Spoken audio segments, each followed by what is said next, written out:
is Whataburger Friday Night Stars, presented by Game On Sports, live from the Star in Frisco, Texas, and the Dallas Cowboys headquarters. Here's Kyle Yeomans, Zach Wolchuk, Eric Chiafalo, and Heckma Harrison. Week number 10 of Texas high school football, and how about that? Caden Davis on 4th and long gets a first down for the Cardiac Cowboys. Coppell and Flower Mound in a great football game at the moment. Caden Davis, very gutsy, very athletic. He's been a star all year long on this show, and getting it done early in that matchup.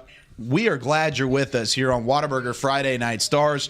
Wow. As we are here does for it all, man. And the legend grows. Davis. Seriously, my gosh, who knew He really does it all. Such a great runner.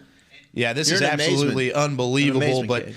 you look at overall in what is happening throughout Week 10 of Texas high school football, and it's already gone wild. There are games that we didn't expect to end up the way that they're ending up right now. Of course, not a ton of games going final just yet, and we'll go through the scores here in just a moment, but we're glad you're with us, whether it be on Facebook Live, Twitter Live, on YouTube, or on Vimeo. I'm Kyle Yeomans, alongside Heckma Harrison, the great Heckma Harrison. Say it. The incredible Zach Wolchuk and the amazing Eric Chiafalo. We got some pretty good not metaphors. What would that be? An adjective? Good to be here with you boys. Huh? How we doing? Overtime. Overtime, baby. Guys, what stuck out to you guys so far throughout Week 10 of Texas high school football? Is it the fact that Lancaster and Highland Park are in a little bit of a dogfight at Highlander Stadium Not right surprising. now? Not surprising Not at all. surprising. I don't think- Eric, is you that a picked surprise? Lancaster. Yeah, I certainly did. And they've been impressive, but they've beat themselves down 2 scores at the half.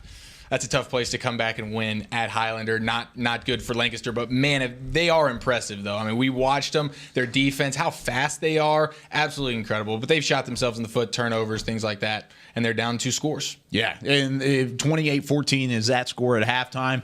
What about Birdville right now? Unbelievable. Struggling, Heckma. Unbelievable. And I tell you what, like I said from the beginning of from our 5 to 7, Coach Joe Willis hadn't lost to him. So you could tell from the first half the way that the Panthers played them, it was a tough game all the way through. But hey, now we're getting a little bit into the 11 o'clock that hour where you're starting to see where Birdville is kind of pouring it on right now. They're turning it up. Halftime, it was 17-14.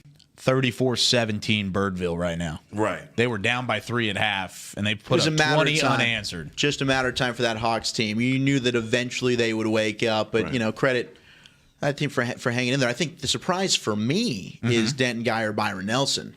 That's huge. I think a lot of people assumed Byron Nelson. Yes, they upset Geyer in the playoffs. They've struggled this year. Geyer, it's a revenge game. They're playing really well. They're peaking at the right time. Well, at halftime, Byron Nelson up 21-14. So Denton Geyer, they've got some work to do. They came in talking a lot this week about we never lost to a Northwest ISD team before. They want revenge. Byron Nelson's holding their own. Yeah. Well, I said at the beginning, look, this is definitely a game that they have got to watch out for because Byron Nelson, it's all over him right now. I really thought this was revenge game. I thought it was going to be dominance I did too. on the part of Geyer and Trophy Club Byron Nelson out here doing their thing. That's incredible. Eli Stowers, they're containing him really well. And Kedrick Cobbs, where are you at? Yeah, Cobbs hasn't been really anything at all. But how about Denton Ryan? Sticking with Denton and really the same kind of area geographically, they're putting up some big-time numbers on a good Grapevine team. That's a playoff-bound, very good Grapevine team, and it's 45-7 in the third quarter right now. Yeah, this one's really not close, and Drew Sanders has been dominant for Denton Ryan. So what's going on right now, he's just making all kinds of plays all over the field. Every single tackle, it's Drew Sanders on the tackle, Drew Sanders on the tackle. He's got a pick 6 in this football game. He's also coming in, leading the way at quarterback, playing some Wildcat. Seth Hennigan's thrown a couple of touchdown passes, and it's really been self-inflicted wounds. Grapevine has not helped themselves. They've dropped a lot of footballs in this one, but Ryan, 45-7, that defense has come to play. They're getting a lot of pressure. They've caused turnovers. The Raiders are doing it, and really, I can't say that it's a surprise. I thought maybe Ryan would win this one by a wide margin, but, I mean, for Grapevine to really be this slowed down offensively, we haven't seen that this year. It just speaks volumes for how good that Ryan defense really is. And I think Ryan right now is getting into their playoff form all season long. We've been talking about their offense and specifically their quarterback position. Zach, you mentioned it. When they're out there tonight, they're doing a lot of wildcat. They're putting Drew Sanders in at quarterback, doing things. He's all over the field offensively and defensively. If they can get this offense going, and right now they've got almost 500 yards of offense. Yeah, that's unbelievable. Man, if they can get this going, we know about that defense. The question's been the offense, and they're out here putting up grapevine numbers. So it's been marvelous for Ryan tonight. Yeah, I think we're all really surprised about Cade Rhodes in his performance tonight. Even though he has 199 yards passing and 1 touchdown, I don't think anyone imagined to this point that he'd only have 7 yards, only have a touchdown. Yeah, well, it's the 2 interceptions, man, and I think that his receivers have certainly not caught the football. That hurts big time. They're not helping him; they're dropping it, but the pressure from Ryan's D. I mean, that front 7 with Anthony Fleming, Billy Bowman Jr., he's been doing it both ways. Ryan just is able to take Grapevine out of their comfort zone and out of their football game. It's really incredible. But you're right. I mean, Cade Rhodes, I thought Grapevine would find a way to move the football a little bit on Ryan. Yeah. But they've just been smothering, and they found the right formula on offense. Seth Hennigan, 11 of 19, 247 yards, 3 touchdowns. So only a sophomore, very young. Clearly, they're not giving him the full reins of the offense, with Drew Sanders still carrying the load kind of with that wildcat. But when they insert Seth Hennigan in the football game, they execute that offense very well. Yeah, definitely so. And whenever while we're on the topic of blowouts, Allen over Prosper right now, 40-14. Southlake Carroll over Northwest Eaton. I thought this game would be a lot closer than it is. 45-0 toward the end of the third quarter in that game. Southlake Carroll. Yeah, so much for starting slow, right? Oh man, exactly. They got ahead of the buck on that one, and they just wanted to shut down Eaton's hopes early and often. It was 21-0 going into the second quarter. So that's unbelievable. First play of the game was a 75-yard touchdown. Wow. For Southlake. So TJ they've just been McDaniel, putting correct? it on. I think it was McDaniel. Yes, it was. Yes, it was. He's been unbelievable the leading so far. Scorer in the area. SMU commit as well. And Duncanville, again, blowing out a Richardson team 48-7. But how about Cedar Hill and Mansfield? Coach Daniel Mayberry and those Mansfield Tigers are not going away. That game is at halftime right now. 3-0. Cedar Hill is leading, but it's only 3-0, and that's a Cedar Hill offense that we've seen can put up points if they're not standing at a foot of water. Oh my gosh, they had that 99-yard touchdown pass just last week. I mean, those guys score from anywhere, so that is a huge surprise, man. No, I mean, with Shane Lawrence being held in check, Mansfield is a stingy team. We've talked about that. They've played very competitive football. They play for their coach record, too. No doubt about it. And defensively, we've seen this happen to Cedar Hill once this year against Summit. Like you said, this offense really struggle. But we blame that on the water. We blame that on the weather. Right now, the man. weather's not an issue. It's just the Mansfield Tiger defense is playing up. Mansfield, as we said it all season long, Mansfield is a good team. They've been ravaged by injuries, but still, they are a great team, and they're showing it tonight. Down by 3 points. So, look, this second half is going to mean a lot to a lot of teams in the city. Unfortunately, all Cedar Hill's defense needs is 3 points, and that's it. That's how good they are on that defensive side of the football. Let's go into some of these highlighted games. We'll run down the list really as these games are starting to go final. A lot of them still stuck in that fourth quarter. The game that we're going to start with, though, Anna and Argyle, a matchup inside District 7, 4A Division I. Argyle, arguably the best team in the 4A ranks in the entire state of Texas, not just North Texas and what's happening up here, but undefeated on the season. They've really ravaged this entire district, and on the other hand, starting 4-1, end up losing their last 3 games, haven't scored in their last 3 games, and right now they are getting absolutely manhandled by Argyle. 43-10 is that score with 7 minutes left in the fourth quarter. Argyle's just all over the field. Hoogaboom, 319 yards, 16 for 21 passing, and 4 touchdowns. Now, Anna has scored 10 points, which is nice. They finally get on the board for the first time. It's nice. But you look at the score. They scored 10 points. Yay. Yeah, it's not looking very good for the Anna Coyotes, guys. Is Argyle just the team to beat right now in 4A? Yeah, I think I said it in the 5-7 pre-show. I mean, they look like a state championship team. This Argyle Eagle bunch is lethal. And when you look at it, they're in a district that is pretty good. Paris is a good football team. Melissa is a good football team. Salina, we know that they'll play next week, a good football team. They're not exactly beating bad competition.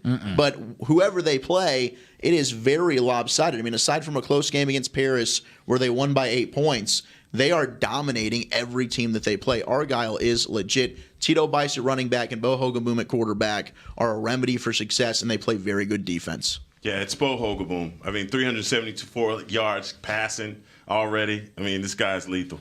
Yeah, he's lethal definitely throughout really any team on the other side of the football needs to be scared of Hogaboom, and that duo for Argyle is deadly, no matter who they're playing. How about Colleyville Heritage and Birdville? We talked about this game earlier. Birdville down at halftime by 3 in this matchup, and of course this has some implications around 4-5A. Birdville trying to get to that undefeated matchup with Denton Ryan, and they're doing a pretty darn good job of that right now. 34-17, a dominant third quarter right now for Birdville. This one not over yet. Still in that third quarter, about to get into the fourth quarter, but they are dominant so far. Like I said, the guy that you want to bring extra butter for your toast is doing it again, guys. Mr. Waiters? Yeah, man. 253 yards on the ground. 2 touchdowns already. Ladarius Mixon. He's my favorite guy at the restaurant. I'm telling you. Keep him coming, baby. Extra butter. I mean, and his guy Earl is 267 yards with 4 touchdowns. So you got to pick your poison. Yeah, with he's these guys. dealing, man. He just had another 30-yard touchdown strike. Oh, my so, I mean, goodness. Birdville right now, Colleyville Heritage, they were in the game at half, and heck, when we're talking maybe, hey, Joe Willis doesn't lose to Birdville, but the Hawks coming out and saying, no. Yeah. With no Cam We're Brown, man, still- that's a tough tall task for Heritage tonight. Yeah, and they played well early on. They definitely held their own, but Birdville in that depth ended up showing up pretty handily in that third quarter. This game, I believe, just went final, or at least it's getting close to that point. Denton Ryan and the Grapevine Mustangs, another dominant performance from Denton Ryan and the Raiders. We talked about them earlier in the season not being able to put up a ton of points. Well, over the past couple of weeks. How about this? 65 points last week against Carrollton R.L. Turner, 59 against Carrollton Creekview, 45 against Colleyville Heritage, and 63 against Carrollton Newman Smith. Denton Ryan is back on offense, and they have figured some things out. Seth Hennigan threw 247 yards, 11 for 19, and 3 touchdowns overall. Guys, Denton Ryan is for real. Yeah, I don't think that anybody didn't think they were for real. The question was the offense, right? And as you just racked off those statistics, now it helps when you've got a defense that has 10 touchdowns to their own right. They added a 10th tonight with the Drew Sanders pick 6. So their defense is scoring. Their special teams is scoring. The question was the defense, and we were hoping The offense. they'd get the offense. Yes, we were hoping that Grapevine's offense would test the Ryan defense to where maybe they're in a little bit of a shootout, and we'll see. Well, it didn't happen. I mean, this defense is so darn good, and they have found a little bit of some offensive success now with Seth Hennigan taking over at quarterback, just a sophomore. You've got a good running back in Amani Bailey, who also did it through the air, had 3 catches and 83 yards receiving tonight to go along with 76 yards rushing. But, man, Cade Rhodes, a quarterback for Grapevine, who just came in over 20 touchdown passes, was putting up unbelievable statistics. This is a Grapevine offense that came in averaging over 40 yards a game to hold them to 7 points. Speaks volumes of how dominant that Ryan D is. And I honestly never thought the night would come that Ryan's offense puts up almost 600 yards of offense. Well, it's I didn't here. think that night would come, and it did. It's here. And the thing about it, we've talked about this plenty about Drew Sanders. I've been saying it, guys, because I got an opportunity to witness how great this guy is. And he is just an athlete. And it makes sense that the Ryan's coaches have said, look, we're going to ride our main guy, and he's going to take us all the way to the promised land. And that's why you've seen him line up at the quarterback position, and you've seen him dominate on in defense. Yeah, that defense, that's crazy to think that they've had 10 touchdowns of their own now. It's nuts. That's a lot of touchdowns. Unbelievable. From a defense. That's once a week you get a defensive touchdown. Yeah. That's pretty wild to think about for Denton Ryan. So sticking with, we'll go from 5A to 6A rather. Flower Mound and Coppell. This is a game we saw earlier with Caden Davis and what he was able to do to get that first down and try and help the Cardiac Cowboys kind of find a little bit of a rhythm. And now we get some highlights to look at it. Coppell looking sharp in the black uniforms as well. Yeah, I do love those all-black unis, man. Those are sick. And they came out firing. Pick 6 to start the game. Blake Short, my guy, throws an interception to start the game. Coppell goes up 14-0 going into the second quarter, and then bam, 17 points out of Flower Mound, and Flower Mound goes up 3 at half. And now, thanks to another Caden Davis 27-yard field goal, we got ourselves a 7-point game. So the Coppell Cowboys are the Cardiac Cowboys once again. This one could come down to the wire. It looks like Flower Mound is sort of driving, so they could end up getting some more points here, but it's a 1-touchdown game. The thing about Coppell is they've done a really good job containing our boy Pierce Hudgens. I mean, this dude coming into the game was everything for them. He's scored twice, but he's only averaging less than 3 yards a carry. And he's only got 63 yards rushing on the day, but it's been Blake Short in that passing game, 273 yards passing right now, that's been able to really just control the ball, move the ball down the field, and right now they're up a score. Yeah, and we've talked about it, and we said how Flower Mound played error-free football, and then you have Blake Short, and I think that's his first interception of the season, week 10. It's crazy that he comes out and he throws his first interception. Just shows the mistake-free football that they've been playing, but it says a lot about Coppell's defense to be able to stop Pierce Hudgens up until this point. And Coppell's hurt themselves with 3 turnovers as well. And Jonathan McGill's been everything for them offensively. They've contained Ryan Hurt. Flower Mound has, but McGill's done everything for them. He hasn't found the end zone yet, but he's the guy, 85 yards rushing and 45 yards receiving. He's got all their catches for the most part. And we thought that might happen. You know, in a game like this, it's a big game for Coppell. They need it in the standings. They need it to make the playoffs. Jonathan McGill, I featured him as a player to watch last week. He literally is the best running back, receiver, corner, safety, any kind of skill position player. He's the best they've got. So, credit them for throwing him out there and doing whatever they can to stay in this football game. But Flower Mound, you get punched in the mouth early. I think it shows a lot of mental toughness on the road to come on back and have the lead here halfway through the fourth quarter. Yeah, and right now Flower Mound driving with the football. They're inside the Coppell 30, so they're looking to try and put up some more points, make that a 2-possession game. If they're able to do so, Coppell might struggle to try and get that ball back. And actually, I just got an update. Flower Mound just now scored, and they take a 31-17 lead over Coppell. So now they lead it by 14. That's a great Flower Mound team. And I don't use the term great that often whenever I'm describing teams, but maybe they're not a team that's going to go for a state championship. They're not going to be a team that's going to go 5 or 6 rounds deep into the playoffs. They might. We'll but see. they have that discipline to make runs like that. Yeah, and they to haven't win football historically. games. You're right. Historically, they have not been that program that's made deep playoff runs, but they've got something special with Blake Short and Pierce Hudgens. They're playing good defense. There's something going right for Flower Mound this year. So it'll obviously depend on their road, where they end up being division-wise and who they have to play. But there's certainly a team that I think should be taken seriously. Yeah, definitely so. And we'll move on from that game into Frisco Centennial, Frisco Wakeland, District 5, 5A, Division 1. We talked about this game, of course, in the original Friday Night Stars earlier today. But this is a game that really both teams need for district positioning. And right now, despite the 2 turnovers from Centennial, the stats are even. But those 2 turnovers are crucial, and Wakeland has taken advantage each time, guys. Yeah, this is a game that Wakeland came in. They needed to win it. But again, it's the costly turnovers. And anytime you look at the stat sheet and you see that everything's equaled out, the only place you can go is to turnovers in time of possession. And you see the critical mistake there by Centennial with the 2 turnovers.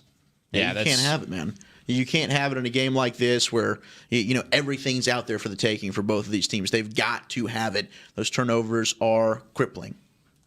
Yeah, man. You said it, dude. And Wakeland's been a good team. I mean, Wakeland's not. It's not like Wakeland's one of these other bottom of the road Frisco schools. There's so many Frisco schools, and it's obviously top heavy with Reedy and Lone Star in those teams. But Wakeland's a good team. They've come out there and shown fight every week. I'm honestly not surprised they're up right now. Yeah, no surprise about it. And Wakeland, like you said, they've had their on and off weeks, and this is a week where they definitely look to be on, forcing some turnovers and whatnot. Our rivalry of the week, just one that we know these 2 teams don't like each other at all. And of course, there's playoff implications as well. Hebron and Louisville Heckma, I know you've been kind of all over this game over the course of the couple hours that we've been here, but Hebron really needs this game, whereas Louisville's trying to win a district title here. Yeah, well, I'll tell you what. Louisville coach Mike Odell is basically every running back that has a chin strap is getting a carry tonight, and he is not he's not leaving no stone unturned to win this game. Literally, this has been a battle for Louisville at 27-14. The game's not over with, guys, because Hebron, as we know, the Hawks can strike at any moment with Trajan Bridges, and so again, even though it's looking like it's a little bit out of reach, it's still close, guys. So don't count Hebron out of this game. Yeah, Hebron definitely trying to hang in there with Louisville, but Louisville's just been a team this year that's gritty. Just stingy, man. Just a stingy, gritty team that somehow finds a way to get the job done week in and week out. Yeah, it's not pretty. They play great defense. They get the offensive productivity when they need it. I mean, they're just one of those teams. They're winning football games, and it's not always a sexy pick. And we've talked about it. If it weren't for Flower Mound within that same district, everyone would be talking about the Louisville Fighting Farmers and what a great Cinderella season they're having. But they're getting overshadowed because Flower Mound, let's be honest, is a little bit more of a sexier, appealing team down the road. But they're taking care of business. A game that I think a lot of people had Hebron winning preseason, and Hebron still has a ton of talent. That defense to hold Trajan Bridges in check like they have. Oh, the Fighting Farmers, man. That's a big win for them. Yeah, trying to figure things out as they get into playoffs as well. Well, they're looking pretty good if they're able to continue with the same kind of at least mojo and momentum that they've had so far. Let's go to North Garland and Wiley. This is a close game at the moment. Wiley and the Pirates really need this win, but so does North Garland if they're going to try and get into playoff position. And right now, Wiley at home winning this one just by a pair. It's 12-10. North Garland's actually up by 2. Oh, really? Yeah, Oh, North Garland's up by 2. Excuse me. Yeah. Well, 12-10. North Garland leading on the road at Wiley. And Heckman, you kind of challenged this Wiley Pirates team in the original Friday Night Stars show earlier, right around 8 o'clock. You said this Pirates team needs to show up, or else they're going to look up and they're going to be on the losing end of things. And right now, that's exactly what's kind of happening. Yeah, they've just been kind of Dr. Jekyll, Mr. Hyde. You don't know what you're going to get from them. I mean, they have pulled off some outstanding upsets with the win that they got versus Rowlett. And you just don't know, obviously, week in and week out, what you're going to get from Wiley. So it doesn't surprise me at all that they're losing this game right now. Yeah, and we said coming into the game, both of these teams struggled scoring the ball. You can see it now. They're in the fourth quarter, and there's been a total of 22 points scored. But credit to Peyton Farrington, man, quarterback for North Garland. Coming into the game, he didn't have a great statistical season coming in. Been a little inconsistent. 42% completion, 8 touchdowns, 6 picks on the season. Well, tonight, 67% completion percentage, 200 yards, 2 touchdowns, 0 interceptions, and that's really the difference in the game right now. There's been a lot of turnovers. It's been a kind of a sloppy game, a lot of turnovers, 5 total, which is not a good deal there. But it's an ugly football game. Yeah, it's definitely the win that Garland's been having. Just grind it out, figure it out, and you score 20 points, you win the game. Yeah, it's crazy that they're up by 2 with 3 turnovers. You would think Wiley would take advantage of a couple of those, and maybe they have. Maybe those scores came off of turnovers. But with that being said, the defense from North Garland has definitely played their part so far. But if North Garland does hold on to that, that would put both of those teams at 3-3 overall in district play, tied for 4th in that 4th final playoff spot in District 10 6A. Everybody there, of course, chasing Saxe, who we talked about, is 5-0. Rowlett's at 4-1. And then after that, it's kind of a jumbled mess. Garland, Naaman, Forest. Mrs. Heckma being very happy with that one. Yeah. They're sitting in 3rd. It's crazy. Looking really good at 4-2 right now. Unbelievable. They would love nothing more than to see this game end up with a win on one, or both of these teams tied up at 3-3 apiece. But moving on from that one, let's go to your Plano Wildcats. Zach Wolchuk looking to try and lock up a playoff spot. Plano needs to beat McKinney Boyd and needs Jesuit to beat McKinney in order to get into the playoffs. And right now they're up 32-10, and that offense is a humming, Mr. Wolchuk. Yeah, they have found a way to get Kyron Cumbie the football by any means necessary. Kyron comes out with a 3-yard touchdown run to start the scoring, then had a 68-yard, I believe, a screen pass that was taken to the house for a touchdown. He got his 3rd touchdown in the second quarter alone later on, right before the half, to put Plano up 19-7. And Plano's come back out and kept the scoring going. They scored on their opening drive of the 3rd quarter, and right now they're sitting pretty at 32-10. I mean, for the Plano Wildcats, what a response after that loss to McKinney, and it does look like McKinney and Jesuit. McKinney, that's a close game right now, so we'll see what happens with that one. Well, actually, it just went final. McKinney wins 24-14. Wow. So Plano will not lock up a playoff bid Dang tonight. it. I'm sorry, Walsh. Not tonight. Not tonight, but you sorry, got another bud. week, and you're looking pretty good right now. You If look you're good. playing a Wildcat, you look like you're potentially going to be in a 9-6A spot to go into the playoffs next week. I love what Plano's doing, and I love what a lot of these coaches are doing tonight. They're just throwing all the playbook out, and Yeah. they're just like, "Look, we're going with our main guys, all of our what we call my stud plays." Yeah. And Plano, all of their stud plays have Cumbie over the top of them, right? And so they're just going with every play they have for them because they know that's the best possibility for them to get a victory. Zach, what does Cumbie's stat line look like tonight? As of right now. Well, I don't have that in front of me currently, that's but fine. I'll get back to that. Don't worry about it. Okay, well, we'll go to Plano East and Plano West. This is a game earlier that we said was a get-well game for Plano East and Yeah, the Panthers. no kidding. And they look like that so far. Put up 15 points, which is a weird mark in both the first and second quarters. So they were up 30-10 at halftime. Well, you look at the score there, 51-17. They are that's still with 10 minutes left in the fourth That is quarter. a weird stat. 15 in the first. Yeah, 15 in the first, 15 in the second, which is kind of interesting. But Yeah, it's a little ironic. Yeah, you don't see that a lot. yeah, but it is a pretty lopsided score. 10 minutes left in the first quarter, or the fourth quarter rather, as they continue to kind of blow out Plano West. Poor Plano West, going to be 0-6 in district play at the end of this. Not a very surprising statistic inside that District 9 6A. And another not so surprising statistic in that district. How about the stat line right now for the Allen Eagles over Plano, or Prosper, excuse me, 47-14. And that game could have been much more lopsided because Allen came out firing in that first half and really put it on the Eagles on the other side. Yeah, and we talked about it. Coach Gamble and Allen had been shut out the last 2 weeks in the first quarter. So the message was, all right, we got to play a complete 4 quarters. Let's come out. Let's get off the schneid in the first quarter. What do? Right down the field, 2-yard touchdown run, Keld and Manning. They get the scoring going. They're up 7-0. And then they go on atop 19-0. They get a safety to end the first quarter. They poured it on. Grant Tisdale has had a couple of touchdown runs. I don't think Tisdale's still in the football game in the third quarter. Added on another touchdown run to make it 47-14. But they have really taken care of Wayne Anderson. I mean, Wayne Anderson has been non-existent for Prosper in this football game. He was their guy, came in, leading the district in rushing. And Allen, that front seven, man, that defense holding him to just 29 yards rushing tonight. Yeah, So, I'm really surprised by Allen. They have 11 Killing penalties for 123 yards. So if there's one thing that I can kind of Penalties? nitpick on is their penalties and the one turnover that they have. I mean, they're not perfect. they're not perfect. They saying. have way too many penalties. Yeah, They're not perfect. nobody's going to be able to go farther. They're not in the even playoffs. good. I mean, oh are they man, what's even going good? on? Yeah, okay, guys, let's calm it down a little bit before we get too worked up here at Friday Night Stars Overtime. We're going to take a quick break, continue going through some of the highlighted games. But first, before we head to break, I've got a little bit of the fan tag cam. Haven't gotten to use it today for the first time tonight. Let's go to the fan tag cam. Yes. How about this? Touchdown pass for Flower Mound to make it 31-17. Jake Welch over the top of the entire Coppell defense and diving into the end zone. There's Welch. 31-17, Flower Mound leading Coppell. Friday Night Stars will return in a moment.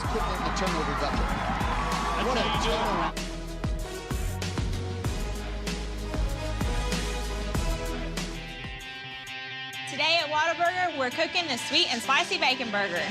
The sweet and spicy bacon burger is my all-time favorite. I love this burger. It's just perfect. 2 beef patties, 2 different types of cheese, caramelized onions. My favorite thing about this burger is the sweet and spicy pepper sauce and the bacon. You get it in every bite. Nothing beats this.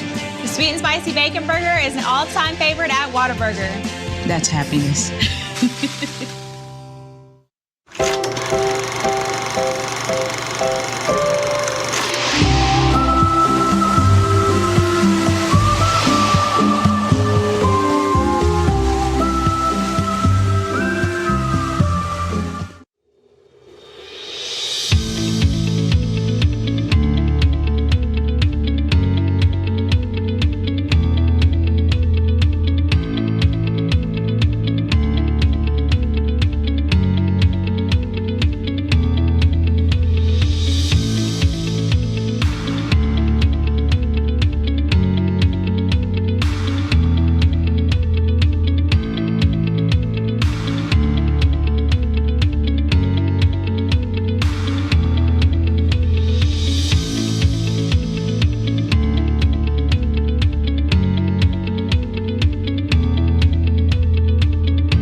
ideas can turn into big dreams.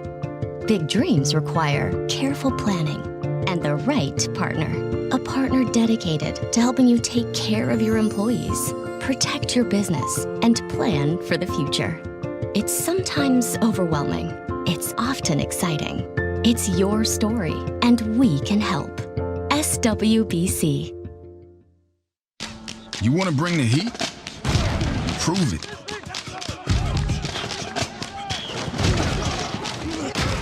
With carbs to help fuel muscles. And electrolytes to help replace what you lose in sweat.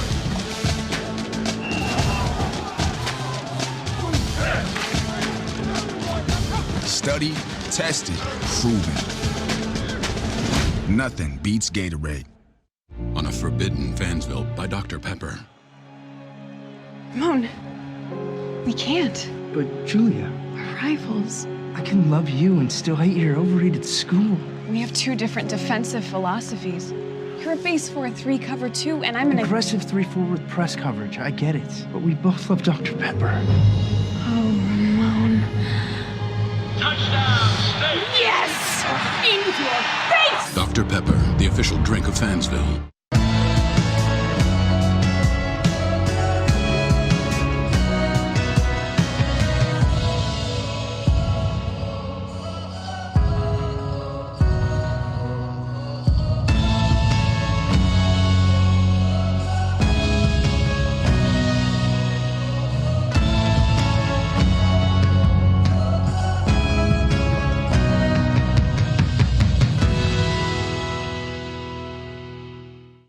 Hey football fans, check this out. It's called Fan Tag, the easiest way to get video highlights from all of your games. As a parent, I know the value of capturing our kids' special moments on video. Fan Tag makes it easy to relive a memory or share it with family, friends, and recruiters. Download the Fan Tag app, and on game day, find your event and get instant highlights delivered right to your phone. So never miss a moment. Try Fan Tag today. It's free. This is Academy Sports and Outdoors. We offer a huge sports and outdoors selection of top name brand gear like you've never seen. All at low prices like you've never seen. Because we're a sports and outdoor store like you've never seen. Visit us in store or at academy.com for the guaranteed lowest prices. Academy Sports and Outdoors, for all for less. In a world where a young family embarks on an incredible journey, a son gets lost in an epic film. A father wills his team to victory, while a mother tries to talk to her daughter, who is posting online at a rate she has never seen. Until now. With high-speed Wi-Fi, free live TV and movies, there's something for everyone. Download the American app, and the best in entertainment travels with you.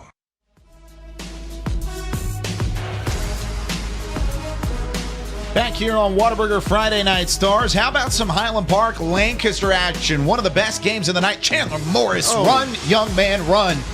The quarterback keeper goes for 20 yards, and Chandler Morris leading Highland Park to a 36-14 lead. That was a game that was tied up at 14. Actually, a game that Lancaster led 14-7, and we talked about it earlier. Highland Park, great, man. Yeah, you were really on top of the world. Yeah, like Eric with the pick of Lancaster, and it's like, oh, they can't run the ball. Chandler Morris, a rushing touchdown there. Lancaster, though, had some opportunities. They almost had a turnover inside the 10 against Highland Park, and the ensuing possession, Highland Park strips Lancaster, forces a fumble. Those are the turning points in the game. Highland Park, I mean, we were watching this one during the break.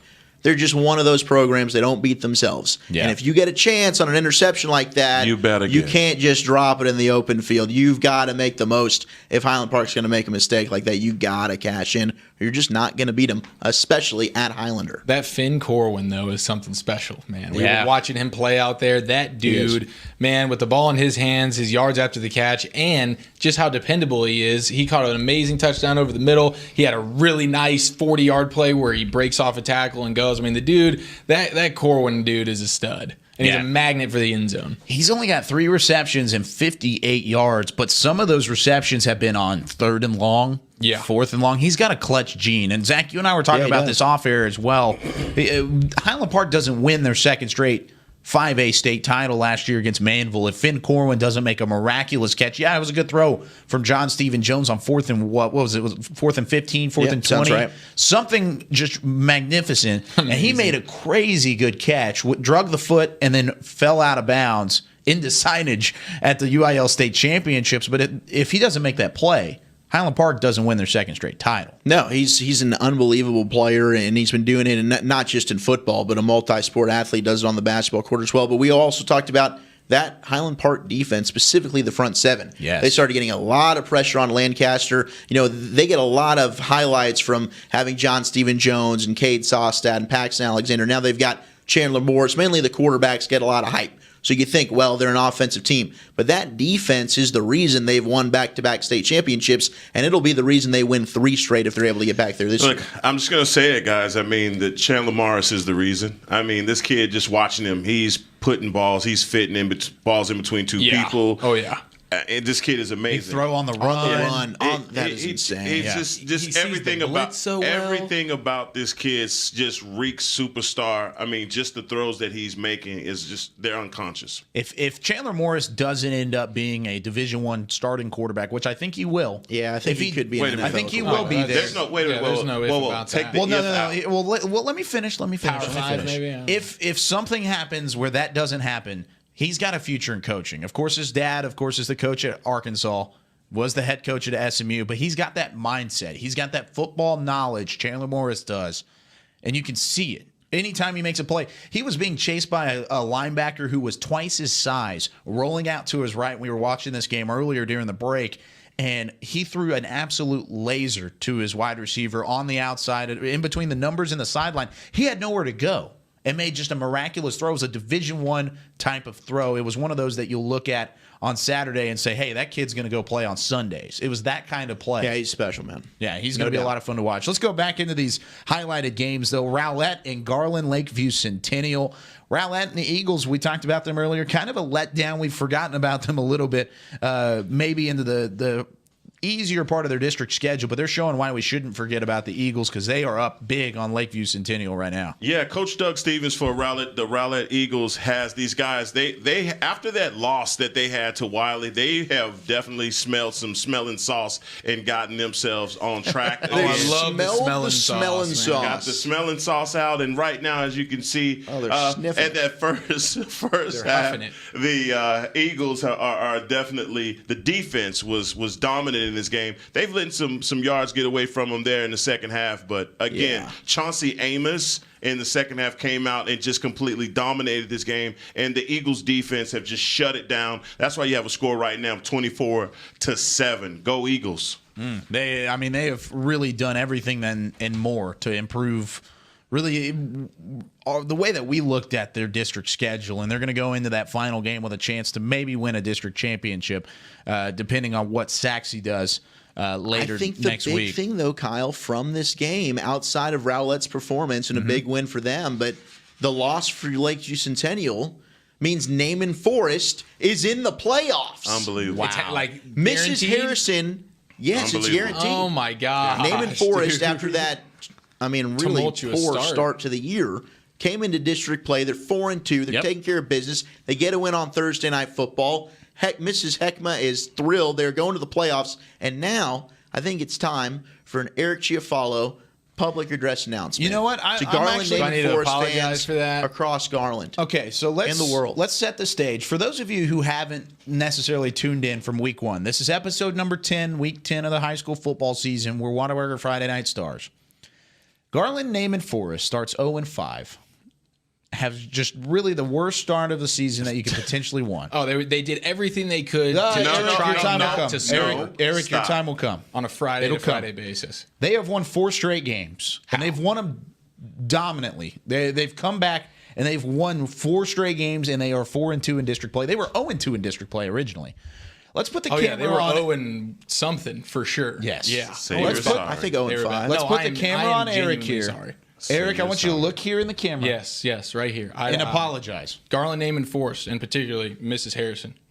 I apologize truly for slandering and going crazy on how bad you guys were. Even though I was being honest, you guys couldn't score. You didn't want to score. It almost seemed like you tried not to score. But I'm still sorry. No, I'm still sorry. I don't hear the sincerity, nor do I see the sincerity. Listen, you guys found a way to get in the end zone. You realized that the way to win football games is to score, and you guys discovered that about halfway through your season. And now you're going to the playoffs, and I just couldn't be happier for Coming you. off a Garland, big Name, and Force, 36-7 win over Garland. Great season, man. Proud of you. Props. Listen, anytime you can win 40% of your games and make the playoffs, that's an oh my gosh. So hey, hats off to you, Garland, Name, and Force. Oh man, I was expecting that to go a little different. What an apology! My goodness, it shows the. All right, if I could get the camera back on me here. Oh my gosh! Don't you this do is that. This is Eric's phone number. Wow. If He you're knows it by Garland heart, Name, as you if can you're a tell. Garland Name and Forest gosh, that's fan, not okay. That's crossing. let's go ahead and just send him a text message and tell him Thank God that's how not wrong the actual he was. real number, because that would have been terrible. Let's go ahead and let's move on from there, guys. A lot of fun, but. If we're going to really apologize to anybody, we need to apologize to South Lake Carroll. Not that we did anything wrong to South Lake Carroll, but they're beating up on everybody right now. Yeah, and we really need to apologize to Eaton because they're just taking a whooping today. They really were, because South Lake Carroll flexed the muscles, and oh my goodness, what a first half. I think that's the first play of the game. Yeah, I mean, man. McDaniel, 75 yards, house call. Oh, boy. My goodness. And that's my old stomping grounds. That's the same field I got chased down and didn't score on that strip fumble. It's a beautiful field, beautiful stadium, and Southlake made it their home tonight, dude. And they got off to a quick start. Heckma, we talked about it. I said they would do it tonight. They've been all season long, they've been slow starting, particularly on offense. Tonight, first play of the game, 75 yards, house, and the rest is really history. They had 31 at the half, and Northwest Eden couldn't do anything offensively. They had a total of 3 first downs in that game. That's crazy. Ooh. Less than like 100 yards of offense. Southlake's defense was incredible. The offense was just as good, and they rolled the victory, boys. Yeah, well, that's like I said, Dodge has gone with all of his stud plays. You know, he took everything out of the playbook. Let's make it simple. Let's go let's go right from the beginning, and let's open up a can, guys. And Southlake goes from plus 151 point differential. They add another 45 to that tonight. So, man, Southlake doing what they do. They got a easy schedule to close the season, starting with last week, this week, and next week. They got Timberview. So it's just, or Timber Creek. It's an easy closing schedule for Southlake, and they're just fine tuning things as they hit the playoffs, man. Well, I mean, heck, they fine tuned beautifully, because that's probably their most complete performance of the season. And it's not like Eaton is some slouch team. I mean, this is a Northwest Eden team with talent, and they completely shut down Titus Swen and Dawson Pell. They did absolutely nothing. Bro, 3 first downs. That doesn't even make sense, but I man. love Southlake. It's Southlake Carroll. Like, we haven't even really talked about that defense. No, that's what I love about it, is the fact that we're using terms like 9-0 underrated team. Mm-hmm. How do you have and it's Southlake Carroll? How are you overrated? Underrated. Yeah. How do you do that? There's no way. And these guys are just taking care of business. I think it's just been the slow starts. People have been saying, all right, at some point the offense is going to sputter. You know, they're not going to go undefeated, and they're going undefeated. Like they're going undefeated. They're going unbeaten. Easy money undefeated. Man. Yeah, and you look at, even we've talked about TJ McDaniel all night long, and we've talked about how good he was. 118 yards and a score, then what we saw on the 75-yard kick return for a touchdown as well. However, how about Bowers? Will Bowers at quarterback, 290 yards, 2 touchdowns. He went 22 of 30. Stupid. Absolutely incredible. Stupid. No. Quarterback play. He's balling, man. They're just ground game. That's the only thing they're killing it. We're balling. And they spread the ball around. I mean, they got 5 guys with 4 more receptions on the night, you know, and so they have weaponry all over the place. We know about McDaniel, but Carson White, R.J. Mickens playing some offense. That's your guy, Heckma. Of course. Monero, Mitchell. I mean, they got a group of guys, and they go out there. Bowers spreads the wealth, Mr. Efficient. He didn't get it done on the ground tonight himself. He's usually really good on the ground and through the air. Tonight, just through the air, and it was more than enough to roll through Eden. Yeah, and really, I want to look at this, and I know we've talked about Southlake Carroll, but what's gone wrong with Eaton? in this district, Eaton is team. We looked at Titus Wynn as one of the best running backs in the entire area. I don't know what kind of numbers he had because I don't see him on the. They had 70 yards total of offense, so they couldn't have been. Didn't have. They had 3 first downs tonight. They had Titus 3 Wynn more than all of 5 us. carries. Did 5 carries. Unbelievable. 1 yard. No way. 5 carries, 1 yard, and then a reception for -3. Wow. Hey, Heckma, you had more receiving yards than Titus Wynn today. tonight. Congratulations, buddy. You don't know nothing about my receiving life because I definitely had more yards than that in my receiving life. No, but what I'm saying. today. Today you definitely had more I thought than you that's what I'm saw. I saying. thought you was down my catching. No, today we all had a better game than Titus And Wynn. Titus Wynn only Best game of my Titus life. Wynn only had Collectively, 1 more we yard had rushing more than you. yards. This is incredible. Great Yeah, job, props, guys. guys. There Hey, you great. go. You know, I knew we could do it. I good knew we stuff. could do it, guys. Well executed. I don't know what's up with all Titus thanks Wynn. to Heckman, man. He carried the team. The thing about Titus Wynn is that was a kid that coming into the season, you just knew he was going to have a studly season. And some kind of way over the course of, I don't know, the last 2 months, it just hadn't happened. Yeah, Dawson Pell's become their guy. Yeah, so I guess I'm shocked by that. Yeah, I just think it's an crazy. extremely impressive win for South Lake Carroll. It was impressive for South Lake Carroll, but I don't know what's happened to Eaton here because they lost last week as well. It's a good question.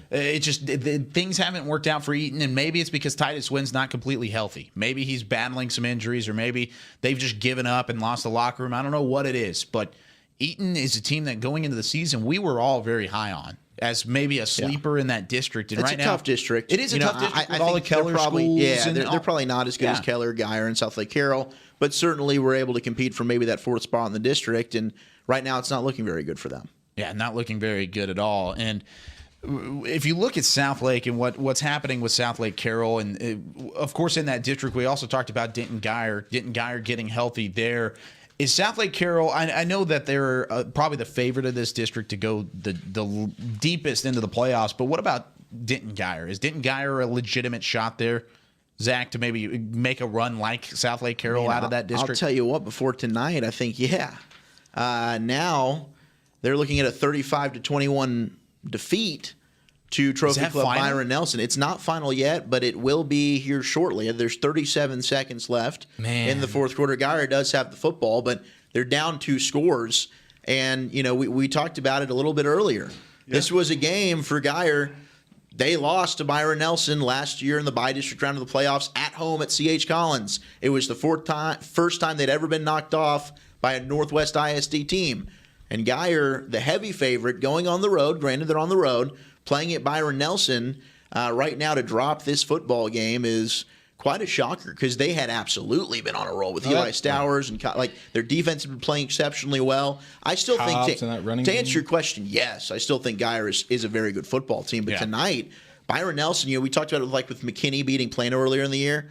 Maybe some team just has your number, and Byron Nelson right now, they've got Denton Geyer's number. That's what you alluded to last show. I opened up when Kyle asked about games that we were looking for, and that was the game. And I know that Geyer is a young team, and we're crowning them because, guys, they played some awesome teams, and they came out and they rebounded and they did everything that we thought that they would do. But fellas, once you have a revenge game or you have a let down psychologically, you come into it a little bit relaxed. And I think this Geyer team did that tonight, and Byron Nelson hit him in the nose. And it is a final, and what it was, it's really just a big play. I mean, you look at the stat sheet, and Geyer completely dominated this football game. 28 first downs compared to 8 for Byron Nelson. Wow, but let me read off Byron Nelson's touchdowns for you, because this is what it was. It was the big play.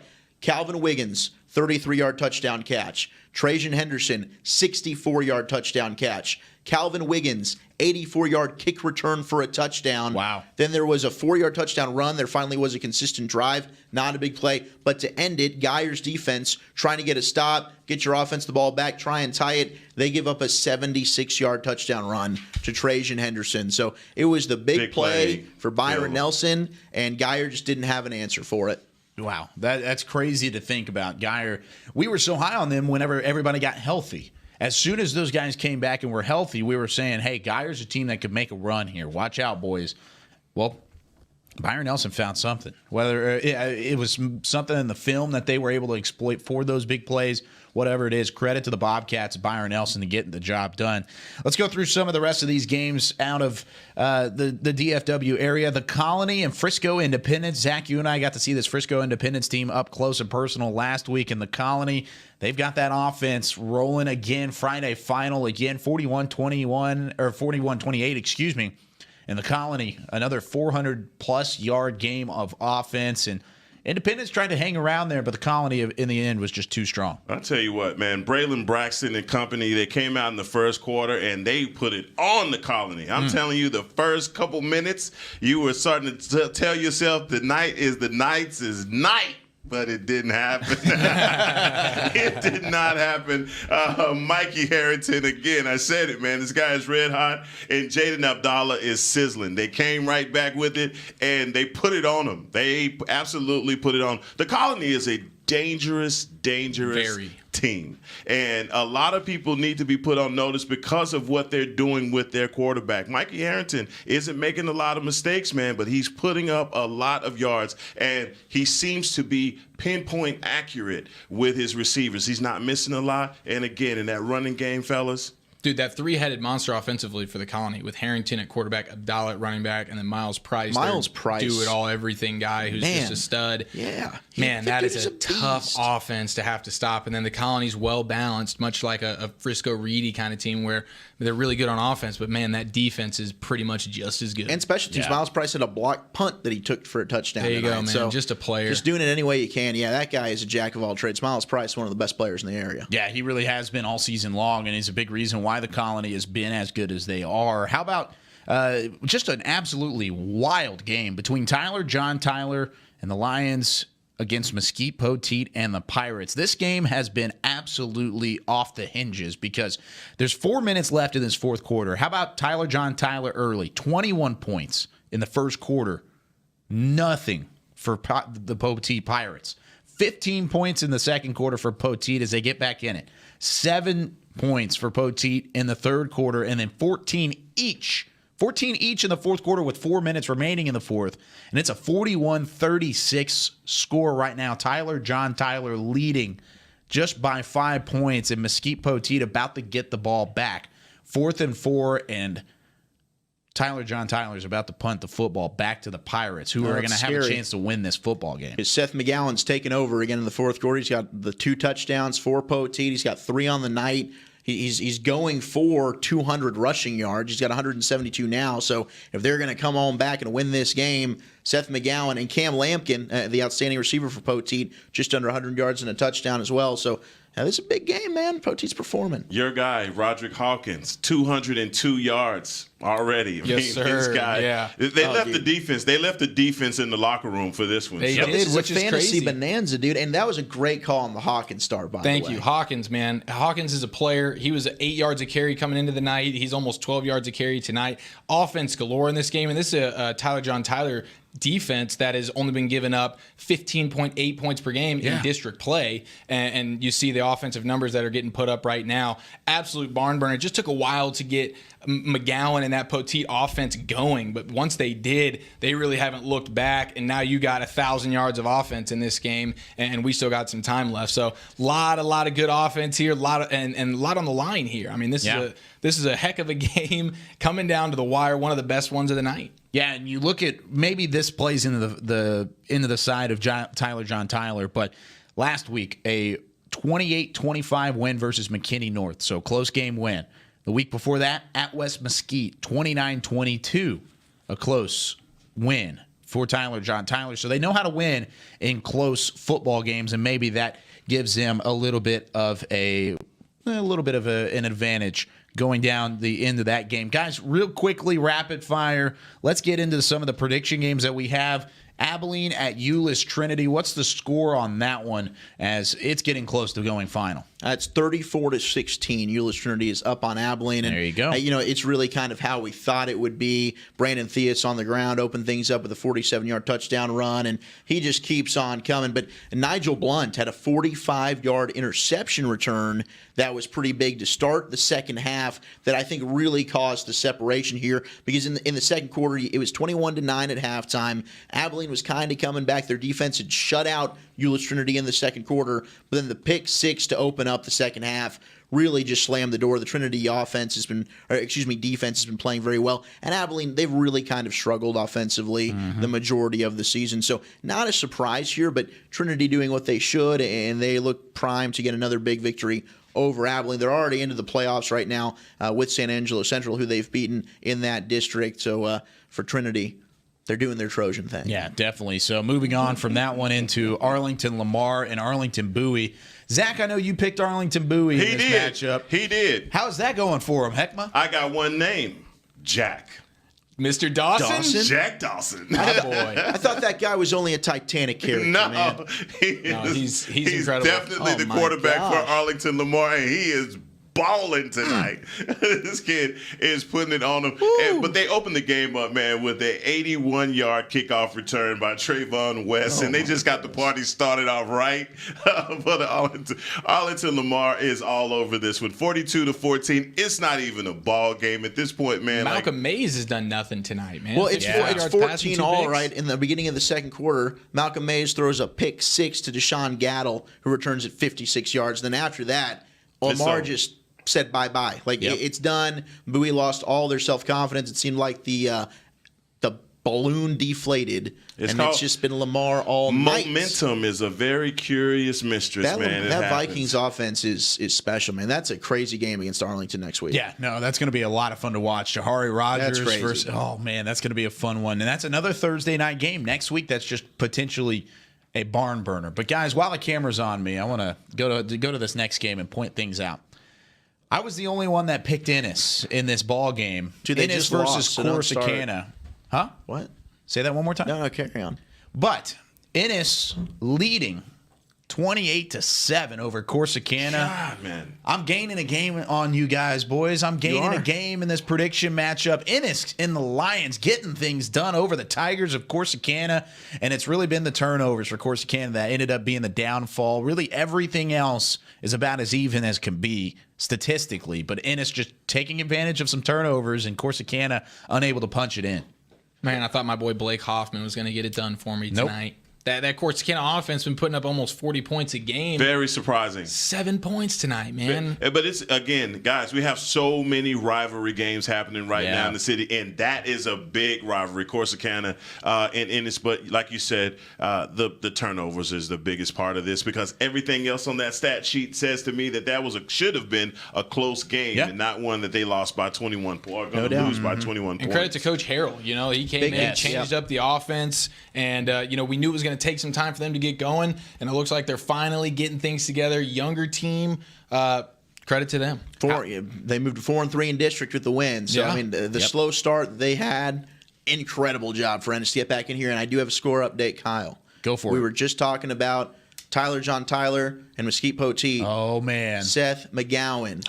Into the end zone. Mesquite Poteet is up 44-41 with 15 seconds left. Gosh. The Pirates of Poteet coming all the way back against John Tyler. Game. That's very absolutely exciting. incredible. I wouldn't count it over yet. You never know. There's kick return. John Tyler's had a couple of big plays tonight, so it's not over to the Fat Lady Sands. McGowan is the man. McGowan is the man, dude. 4 touchdowns tonight for Seth McGowan. Absolutely incredible. And we'll try and get some footage from that game. We don't have a reporter there, unfortunately, but we'll try and look and see what we can find. And let's look at probably the least surprising out of all of the scores that we've done so far, another Duncanville blowout. Anybody surprised by this against Richardson?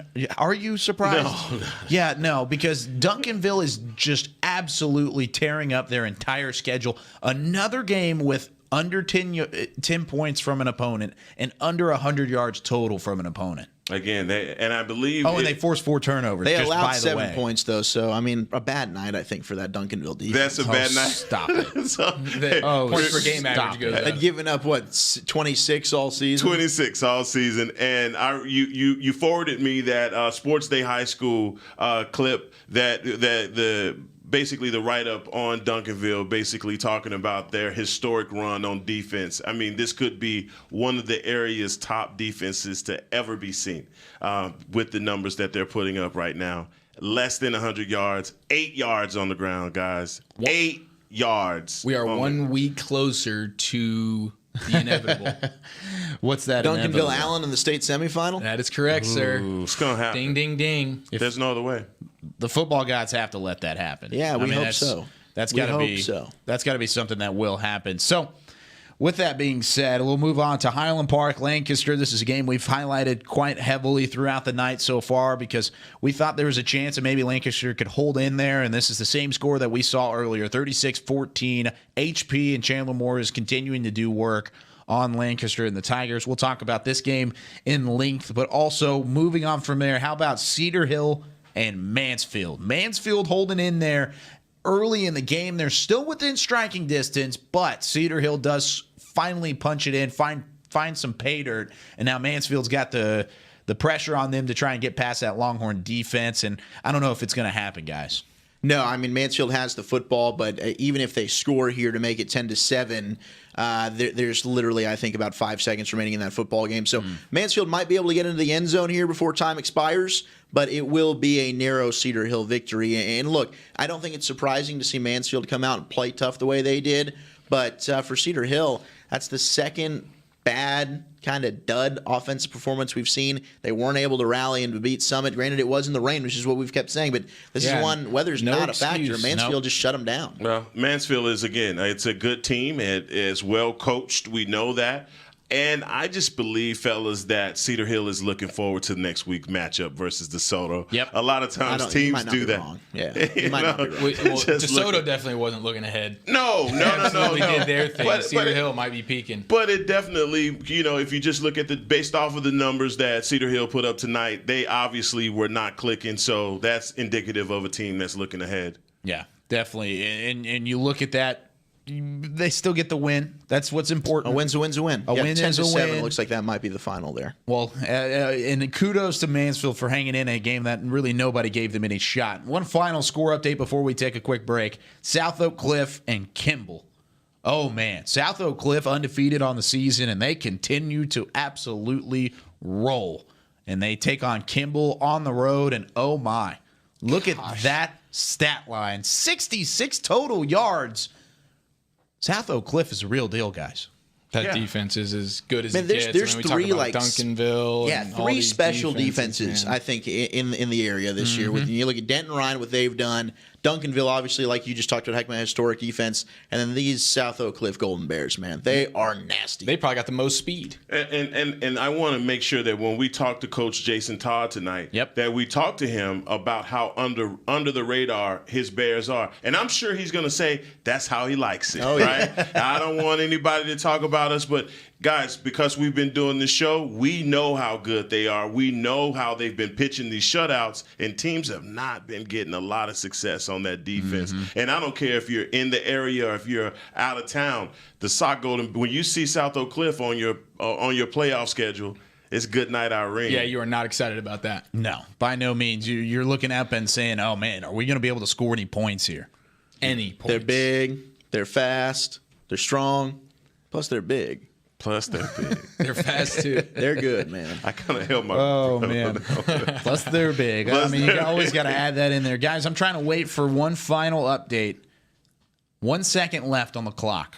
In the fourth quarter, John Tyler and the Lions have the football on the Poteet 49-yard line. Oh, boy. So they're within striking distance, and they've got one play remaining to try and punch it into the end zone and somehow win that football game. They called a timeout after a negative 3-yard rush game of the week from Devion Woods. And so we'll have to look at that when we come back on Whataburger Friday Night Stars. But I do have a little bit of a present. We will go into the break talking about Mesquite Poteet. Here's Seth McGowan's touchdown from the goal line via the fan tag cam, as really tonight it's been all about Mesquite Poteet coming back. They were down 21-0 at the end of the first quarter, where they lead it 44-41 over Tyler John Tyler. We'll tell you how this one is resolved after the break.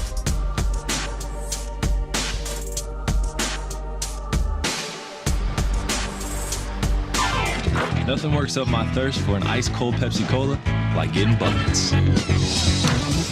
Whether I'm breaking ankles or breaking hearts. Hey, Drew. It always brings the refreshment, and I've been drinking it a long time. Hey, Drew, how old are you anyway, man? Doesn't matter. Uncle Drew, in theaters, June 29th. Future tastes good.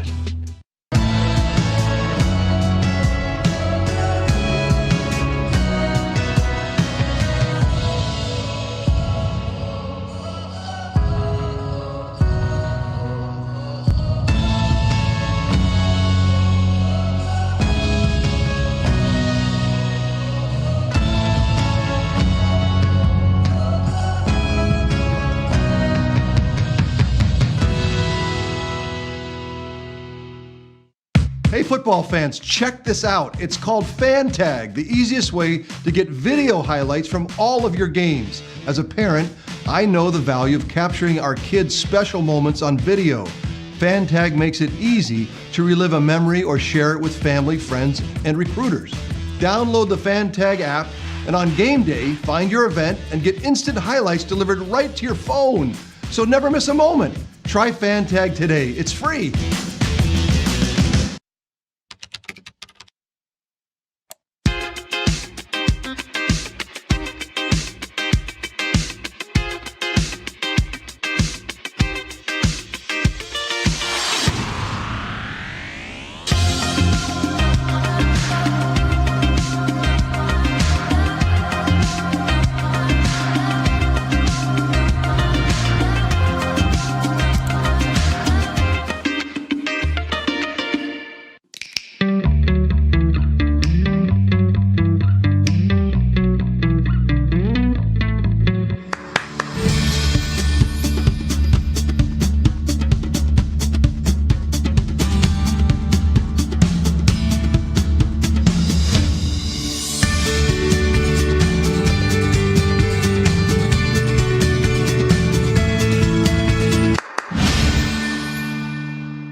This is Academy Sports and Outdoors.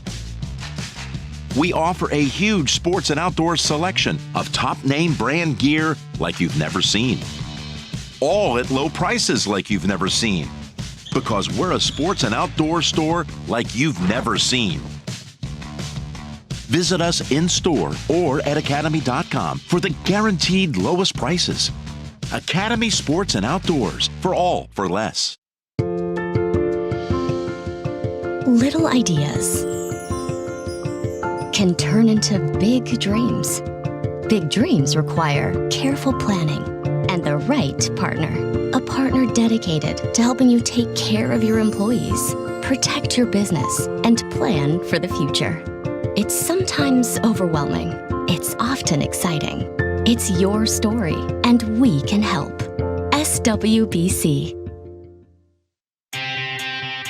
Today at Whataburger, we're cooking the sweet and spicy bacon burger. The sweet and spicy bacon burger is my all-time favorite. I love this burger. It's just perfect. 2 beef patties, 2 different types of cheese, caramelized onions. My favorite thing about this burger is the sweet and spicy pepper sauce and the bacon. You get it in every bite. Nothing beats this. The sweet and spicy bacon burger is an all-time favorite at Whataburger. That's happiness. You want to bring the heat? Prove it.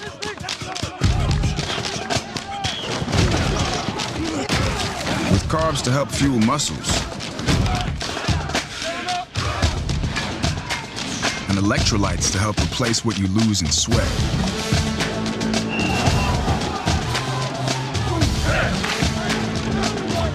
Studied, tested, proven. Nothing beats Gatorade. forbidden Fansville by Dr. Pepper. Ramon, we can't. But Julia, We're rivals. I can love you and still hate your overrated school. We have two different defensive philosophies. You're a base 4-3 cover 2, and I'm an aggressive 3-4 with press coverage. I get it. But we both love Dr. Pepper. Oh, Ramon. Touchdown, State! Yes!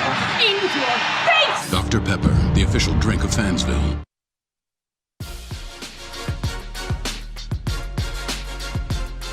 Whataburger Friday Night Stars, and we just left the break talking about this game. This is a paused footage from Mesquite Poteet, who's leading at this moment 44-41 over Tyler John Tyler. We've seen game-winning field goals. We've seen everything we can, but look at the top left-hand part of your screen. Go up and get it, young man. Hail Mary to win the football game. Unbelievable. 48-44, the final score in what was one of the best games of the entire season here in Week 10 of Texas high school football. That footage, courtesy of Devin Hassan on Twitter. But, oh, man. Unbelievable. Dude, that's what it's all about, man. That's high school football. That's one of the craziest games of the season, dude. 1,100 yards of offense in that game. Street. Goodness gracious. And you can see all the green Pirate Poteet jerseys. Yep. They're all just bat it down, and then here comes Street. He's all by himself. Slow-mo. Do-do-do-do-do-do.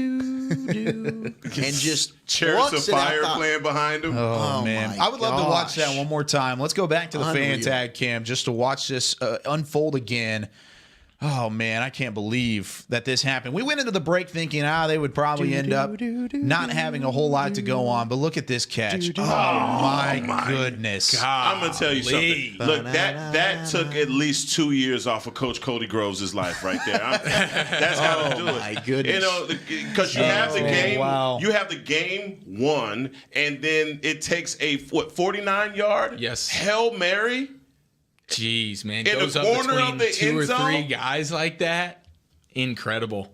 You're already in your prevent. Oh God, that's man. Well, especially if you fight back, like they were down 41-29. Yeah, and they came all the way back and took the lead. They looked like, yes, we came back. We're gonna win. McGowan for president. My goodness. Next thing you know, my goodness. Oh, wow. That's absolutely winning Hail Mary, dude. Absolutely unbelievable. But can McGowan still be my star of the night? Yeah, he definitely played well enough to be star of the night. No I think doubt. he earned He it. was. Maybe he was on the field for that play, but I highly doubt it. Jeez, man. dude. Guys, with that being said, crazy. let's go back through some of these highlighted games, and we've talked about a Where lot do of you want these. to start? That's tough to follow. It is tough to follow. Goodness. We're gonna start at Anna and Argyle. We're and gonna go that's back to the top. That's where we're gonna start. Top of the order. Back at District 7, 4A Division 1. Argyle, of course, one of the best teams in the entire country, and another big dominant win for the Argyle Eagles. Guys, I'm just flustered right now after that play and watching that unfold. But 43-17 is the final score, Friday final, as Argyle pulls out another win, close to 500 yards of total offense, and just absolutely another dominant game from Argyle and the Eagles, guys.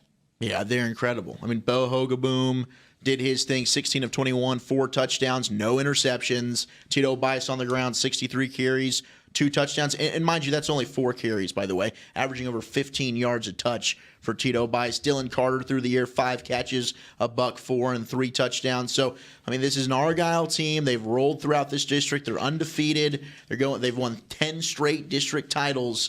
They play at Salina next week, so maybe they'll get a test at Salina against the Bobcats. Without a doubt, the 2 best teams in that district. But, dude, Argyle's a well-oiled machine. I think it's time to put them up there with the Allens and the Highland Parks and even a Denton Ryan just now. A model that's of consistency. Just every year, Argyle's going to be an 8 to 10 win program and be a district champion. Yeah, it's a perennial winning program, and Argyle continues to do so, undefeated on the season, and they have just blown past some of the toughest and stiffest competition in that district. Like you said, they do have Salina coming up next week. How about Denton Ryan and Grapevine? This is a game that we looked at going into the week, and we said, hey, Grapevine, coming off a big win against Colleyville Heritage last week, And then Denton Ryan, however, defensively, just absolutely incredible, and being able to put the hammer down on a pretty decent Grapevine Mustang team. We've got Derek Finch on the phone. Derek, we're taking a look at some of your highlights today from Denton Ryan and Grapevine. First off, thanks for joining us again. But second off, how dominant was Denton Ryan really from the get-go of this football game? Well, it was 7-7 early, and you had that sort of shootout feeling because they scored very, very quickly. Both teams did, and once quarterback for Grapevine Rhodes threw his interception, and it very quickly became 14-7. That's when the real snowball started, and that Denton Ryan defense you talked about really, really put the stranglehold on Grapevine, and they just couldn't seem to get anything going offensively. Derek, I think coming into this one, a big question was, Ryan's offense. So we know Drew Sanders. You can talk about him and both sides of the football, his impact. But I'm really curious to hear, what did you think of Seth Hennigan, the young sophomore at quarterback? Oh man, I'll tell you what. I see why they're rolling with the youngster. Seth Hennigan, his first touchdown was a beautiful deep bomb down the middle of the field, and really, that's sort of the tone he set for the rest of the game. I didn't see a lot of mistakes. Had good vision downfield. He scrambled a little bit, found open guys, and, was really able to lean on his running game a little bit.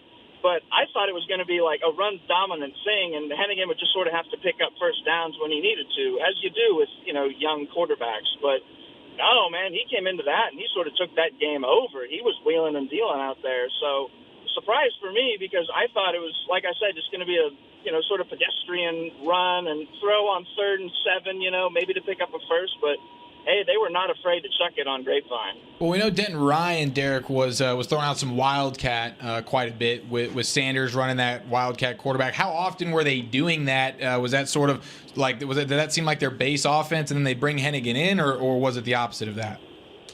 Well, there was a series where Hennigan wasn't on the field at all, and I wondered if he got hurt because it was Drew Sanders playing quarterback.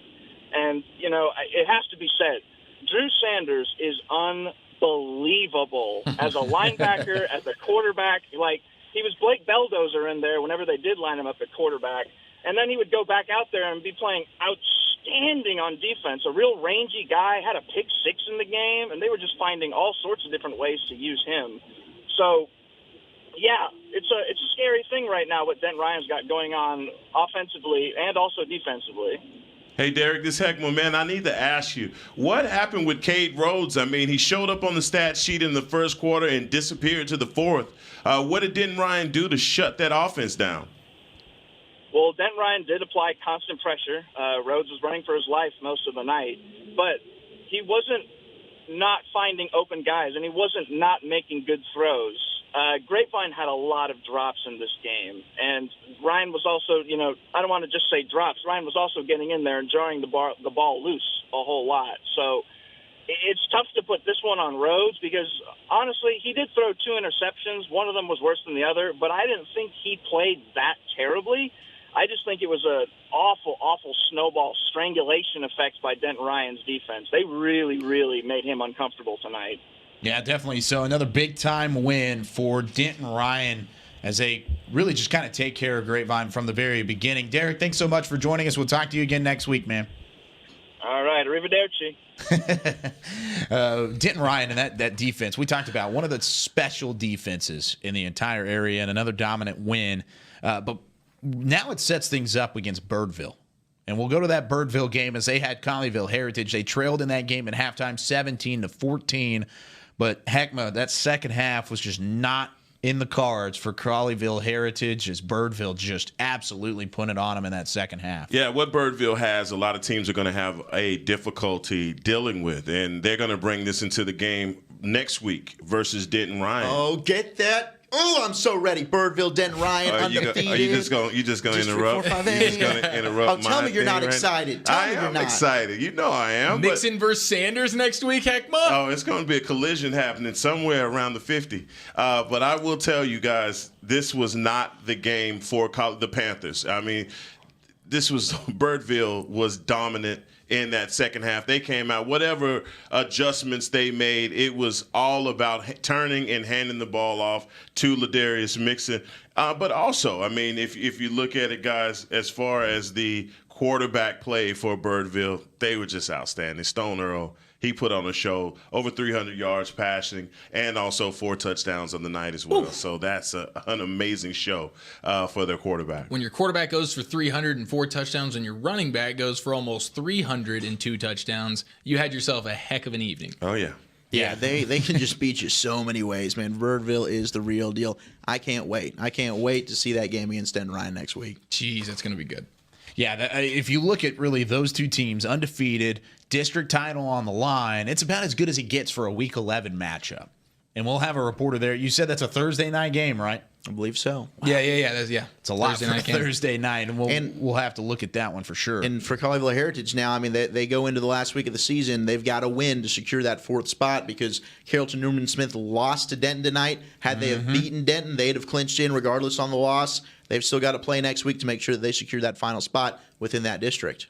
Now looking at Flower Mound and Coppell, this is another game that, at least here in Week 10, could have had a lot of implications on District 6, 6A. Flower Mound trailed early. We saw Caden Davis with a couple nice plays, including a 4th and long fake punt run for the first down. As we look at it right here, that was on 4th and long. And a boy, Caden! Caden Davis. Yes, sir. Makes things happen. But Flower Mound again with another big-time win, and it's just crazy to see, but the Jaguars keep on rolling in a tough district in District 6, 6A, guys. Yeah, man, Flower Mound, and they got down early. You know, Coppell jumps out to a 14-0 lead, and in the second quarter, Flower Mound just busted open. 17 points. They go up 17-14 at the half, and then they really never looked back. I mean, it was all Blake Short for most of the game through the air. He ended up throwing for over 300 yards, and he was really the reason why they were able to win this game, because even though Pierce Hudgens finished the night at running back with 113 yards and 2 touchdowns, and that's a tough night.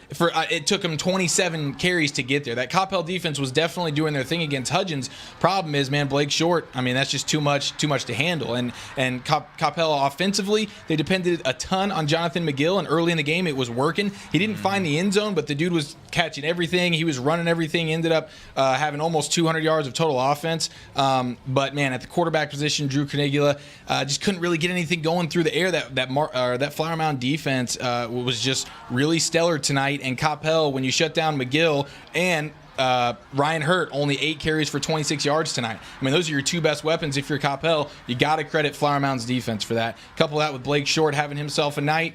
Boom, baby. Flower Mound keeps it rolling. Yeah, and Flower Mound, the one thing that has to be said about them is that they do not beat themselves. You asked me earlier about the Flower Mound defense and if there was anything special about them, and I told you they just play good as a group. Yep. You see 11 guys flying to the ball. It's not a bunch of solo tackles for Flower Mound. All of their guys are always in on their plays. They play sound together, and so that's why I love this team so much. And I think it's great that they were able to overcome adversity. They get down 14-0 on the road in the first quarter. It does not faze them. They come back. They take control. Eventually, they form their kind of game. They dictate the play. They shut out Coppell from there on to get a big 31-17 win. I think we're seeing a lot of teams now that maybe people were thinking, all right, look at Corsicana, that lost to Ennis. Yeah. Undefeated, are they that good? Here are some teams that are undefeated in Ryan, in Birdville, and Flower Mound that are proving, yes, we are that good. Yeah, you're definitely right. It doesn't matter in terms of scheduling beforehand. What's going on in the current is really what's the big-time thing. But with this win, Flower Mound catches at least a share of the district title. They've won 6 straight games. And now you look at it, and Louisville next week, Louisville ends up with a win today. They're 5-1. Flower Mound 6-0. If Louisville can potentially end up winning and Flower Mound loses a game, then it'll be a share of the title. But Flower Mound goes from not being in the playoffs since 2010 and can really have a chance to win that district with a win next week, guys. Yeah, they sure can. That's what history's all about. Meant to be rewritten, bro. So there they got it. And they've got a very winnable game at Irving MacArthur. Again, another one on the road, but we know Irving MacArthur struggles to score. So good luck. Unless their defense just completely shuts down Flower Mound, which we haven't seen done yet, they should be rolling again and keep that win streak red hot into the postseason. Yeah, definitely so. Okay, Frisco Centennial and Frisco Wakeland. And this is a game that happened just across the way at Toyota Stadium. And overall, we looked at these two teams really needing a win to try and boost their playoff positioning, and Wakeland ends up getting that win. Another big-time win for the Wolverines against Centennial. Centennial now in a little bit of a tough situation, though, heading into their final week of the season, just having to need some help now to get into the playoff race. I tell you what, I want to know how many different sets of uniforms that Wakeland has. I mean, they had different helmets. They when they were here in the Star, they kind of reminded you of Auburn a little bit. They looked great. They looked great. It's probably their best. Yeah, but I tell you what, Wakeland is a team that has been up and down all season, but they got a win tonight, and they definitely need it in that division. And they got the win tonight despite giving up 442 yards of total offense. Don't know if you want to win that way, but I'm sure they'll take it. Yeah, you got to get the turnovers, man. They ran the ball, they forced some turnovers, boom. Cade Starnes, almost 300 yards rushing, 4 touchdowns for Wakeland. Anytime you're able to run the football with that much success in what was an evenly matched game, I think both these teams statistically coming in were pretty darn even. Wakeland got the things that went their way tonight, won the football game. Yeah, you look at that, and the turnovers probably played a factor in this game more so than even the stat line shows, but it's definitely some fun football to watch whenever Wakeland can run the ball like they have. All right, let's take a quick break here on Whataburger Friday Night Stars. We're continuing to run down some of the scores throughout the Friday finals as they roll in here to the Star in Frisco. Glad you're with us in Week 10 of the Texas high school football season. Whataburger Friday Night Stars will return here in a moment.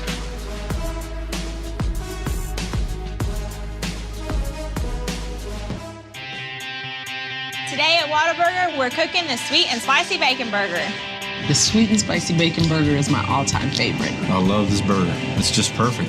2 beef patties, 2 different types of cheese, caramelized onions. My favorite thing about this burger is the sweet and spicy pepper sauce and the bacon. You get it in every bite. Nothing beats this. The sweet and spicy bacon burger is an all-time favorite at Whataburger. That's happiness.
Little ideas can turn into big dreams. Big dreams require careful planning and the right partner. A partner dedicated to helping you take care of your employees, protect your business, and plan for the future. It's sometimes overwhelming. It's often exciting. It's your story, and we can help. SWBC. You want to bring the heat? Prove it.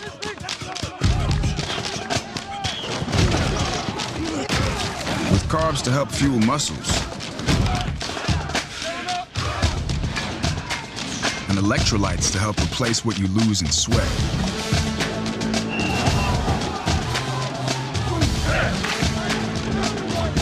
Studied, tested, proven. Nothing beats Gatorade. On a forbidden Fansville by Dr. Pepper. Ramon, we can't. But Julia, We're rivals. I can love you and still hate your overrated school. We have 2 different defensive philosophies. You're a base 4-3 cover 2, and I'm an aggressive 3-4 with press coverage. I get it, but we both love Dr. Pepper. Oh, Ramon. Touchdown, State! Yes! In your face! Dr. Pepper, the official drink of Fansville.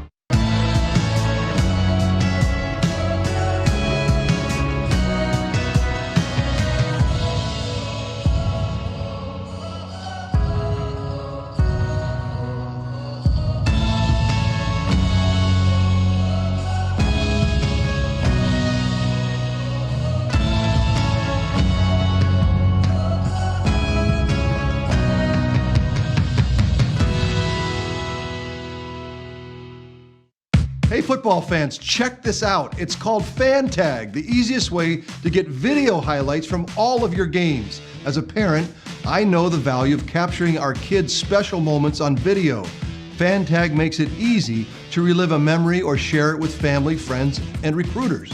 Download the FanTag app, and on game day, find your event and get instant highlights delivered right to your phone. So never miss a moment. Try FanTag today. It's free. This is Academy Sports and Outdoors. We offer a huge sports and outdoors selection of top name brand gear like you've never seen. All at low prices like you've never seen. Because we're a sports and outdoor store like you've never seen. Visit us in store or at academy.com for the guaranteed lowest prices. Academy Sports and Outdoors, for all for less. In a world where a young family embarks on an incredible journey, a son gets lost in an epic film. A father wills his team to victory, while a mother tries to talk to her daughter, who is posting online at a rate she has never seen until now. With high-speed Wi-Fi, free live TV and movies, there's something for everyone. Download the American app, and the best in entertainment travels with you.